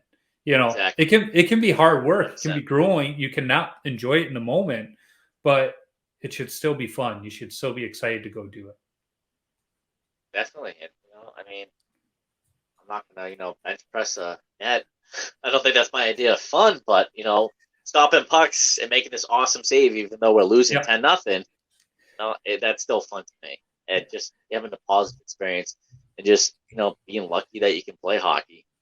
A lot of people that can't play hockey, like I said. So, just have fun. That's all it is. And to your point, that's what Nick's doing. He's out there having fun. And like you said, it's not your idea of fun, but it's his, and it's working. And you know what? Every time his videos come out, it's probably the same for you. You got friends tagging you going, this reminds me of you. And I'm going, I'm not that vocal in the net. If I'm vocal, I'm yelling at my teammates to cover the back door. I don't even do that. I'm quiet in that. I'm just like focusing on, okay, what do I do next? Yeah, like some of my old teammates and friends are like, oh, you should mic yourself up during a game. I was like, you're not going to get much. All of the dialogue is up here. I'm not saying it out loud. Right. I tried it once in one of my videos. It was too distracting. I'm like, I can't do this. Yeah. Like I've thought about it. I was like, I don't say much. Every now and then, I do talk a little bit, I'm usually barking out if there's somebody coming down hard or, especially in the beer leagues, if there's a good behind you. Yeah, if there's a good back check and a good battle in the corners, I'll tell both players, hey, good effort, fellas. Asking if the other player, every now and then, I might joke around with the player, if somebody hits the post and they skate by and be like, good angle I had there, best friend, yeah. There was one where the guy's like, I don't know how you made that save. It's like, I don't either. I didn't see it until it hit me. It's like that's what they're going to get out of me. They're not going to be getting, comedy gold. Right. Yeah, they got to go to the Blue Paint comedy tour to get the comedy from the three comedians I've had on the podcast. I recently I made a save and these two guys are fighting. Not really fighting, but they're pushing around. And the other team, I go up to the guy, I'm like, dude, it's just beer league. Relax. And he's like, yeah, you're right. He skates off. Yeah. It's beer league. Who cares? Yeah. It's always fun when you tell them that and they're like, yeah, you got a point there. Yeah. Like, yeah. Good point, goalie. All right. Yeah. It's, I what has always bugged me as a goalie? So if we make a good save, opposing players will tap us on the pads and say, hey, nice save. And that's acceptable. But when a guy just snipes us and it's just a pretty goal and like we kind of tip our cap to him or say, hey, that was pretty sweet. Our teammates always get mad at us. It's like, how is that? Say that.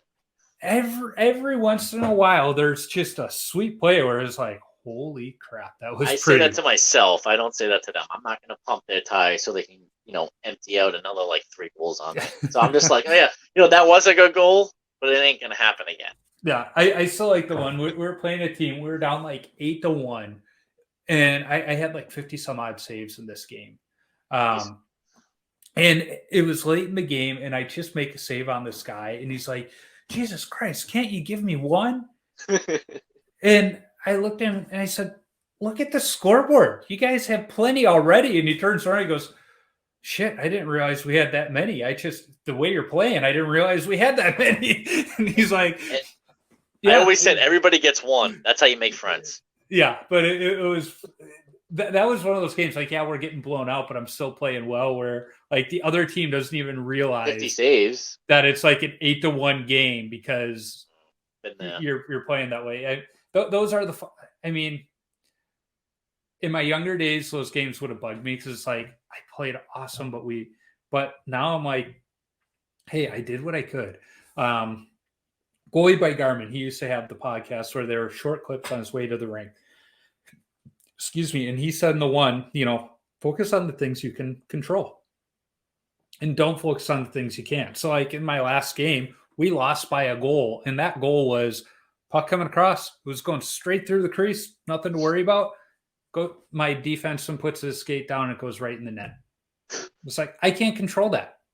Yeah. Like nothing I can do about it. So I could have gotten mad or do what I did. Like, well, that sucked and wait for the next shot, and that's hearing that particular podcast from Goalie by Garmin almost made me enjoy the beer leagues more because I stopped getting worried about the things I had no control over. I could tell my defenseman until I was blue in the face to cover the guy right there, but I couldn't physically cover that guy right there myself. So don't get mad about it. You can't. Life's too short. And also, like I said before, I got work in the morning. This is just beer league. Exactly. So and the story. What else is there to say? Okay, cool. Yeah. You won the game. You're ready for the NHL. No. Yeah. Where's the beer at? Yeah, where's the beer? And we'll see you next week, fellas. Or in our case, that's the best thing to hear. We got a weird 2-week bye because Super Bowl Sunday. The league was smart enough this year to reach out to every team like at the start of the season, be like, are you guys going to actually show up on Super Bowl Sunday? Usually we do, but our guy was like, nah, because last year we didn't, and it was kind of a stalemate where one team was waiting to see if the other one would say no first. We did, so we got the forfeit, but like our email got to the league director like 5 minutes before the other team. So it's like both teams said they couldn't. Why couldn't it have been deemed a tie? Yeah, a duel, instead, yeah, I mean, both he read ours first is what it came down to. But our team captain, we just call him coach. He's like, no, we're not going to have enough guys on Super Bowl Sunday. So because they figure it out soon enough, they're just backloading the end of the season. But then the following weekend, when I'm going to be in North Carolina, was our regularly scheduled bye. So we got like a 2-week bye, which is kind of that will works out. Yeah, so we got a 2-week bye. Everybody's going to get healthy, and we'll see how it goes. So, Good Sam, luck. it's been fun chatting. Where can folks find you on social media so they can follow you and your beer league journey? So I'm at Beer League Hero on YouTube, and you can follow me at Tendy on Twitter. But thank you. And the podcast as well is the What the Puck podcast. And right now it's only on Spotify, correct? Spotify, and it's on Anchor. I think it's available on all the platforms, honestly. I'm not good at promoting myself, unfortunately. I'm kind of like underground. So well, it's like the beer leagues. You're doing it for fun. Just like I'm doing this podcast. I'm doing it for fun. If I have the it's time, great. I love it. I've been a fan for so long. So I'm very honored to be a part of it. So thank you so much. No problem. It's been fun to chat. I mean, obviously we're at 2 hours of talking. I know, geez, it's gone well. Feels like an hour. Jeez. Yeah. Awesome. But thank you so much for sharing your experiences. I appreciate it. I love reaching out to other beer league goalies. So thank you so much. As fun as it is to get those pro guys, those big names on the podcast, it's the beer league goalies that we all connect with, and hopefully the younger goalies get something out of it too, because you're going to be in our skates someday too, and you're going to enjoy it way more than you think you are. Definitely. So, well, you have a good night, and you too, Joe. Thank you so much. We'll keep in touch. Definitely. All right. Bye. Bye. No.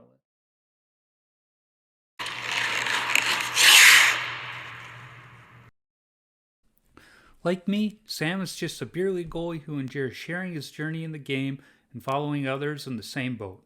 Be sure to check out his What the Puck podcast and to follow him on Twitter at MaskTendy and on Instagram at Beer League Hero.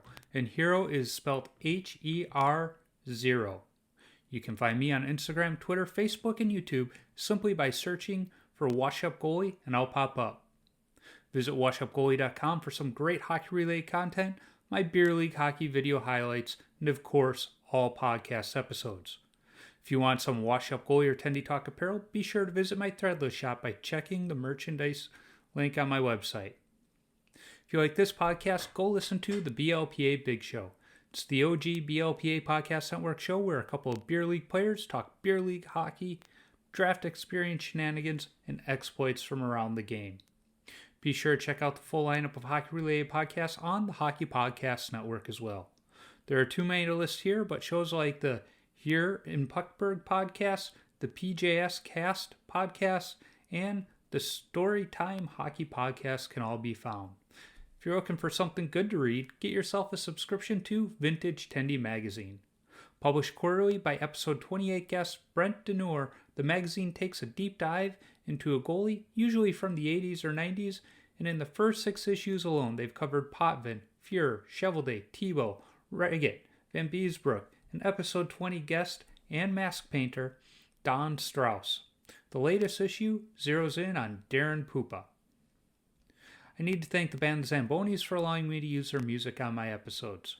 You can download their music on iTunes or listen wherever you stream music from. I'm always working on lining up other goalies to talk to, and after having 100 so episodes, it's getting harder and harder to do. If you are a goalie or have connections to a goalie who I should talk to, shoot me an email at washupgoalie39@gmail.com or shoot me a DM on social media. Let's not forget, if you're a brand that wants to sponsor a show, be sure to reach out to me. Be happy to talk. And finally, If you like what you hear, be sure to subscribe, rate, and comment on the podcast platform you're listening on. It's a quick action on your part that helps others find Tendy Talk. So, until next time, keep your stick on the ice and your body square to the puck.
Yeah, Dave. Hey, have you checked out the pond today?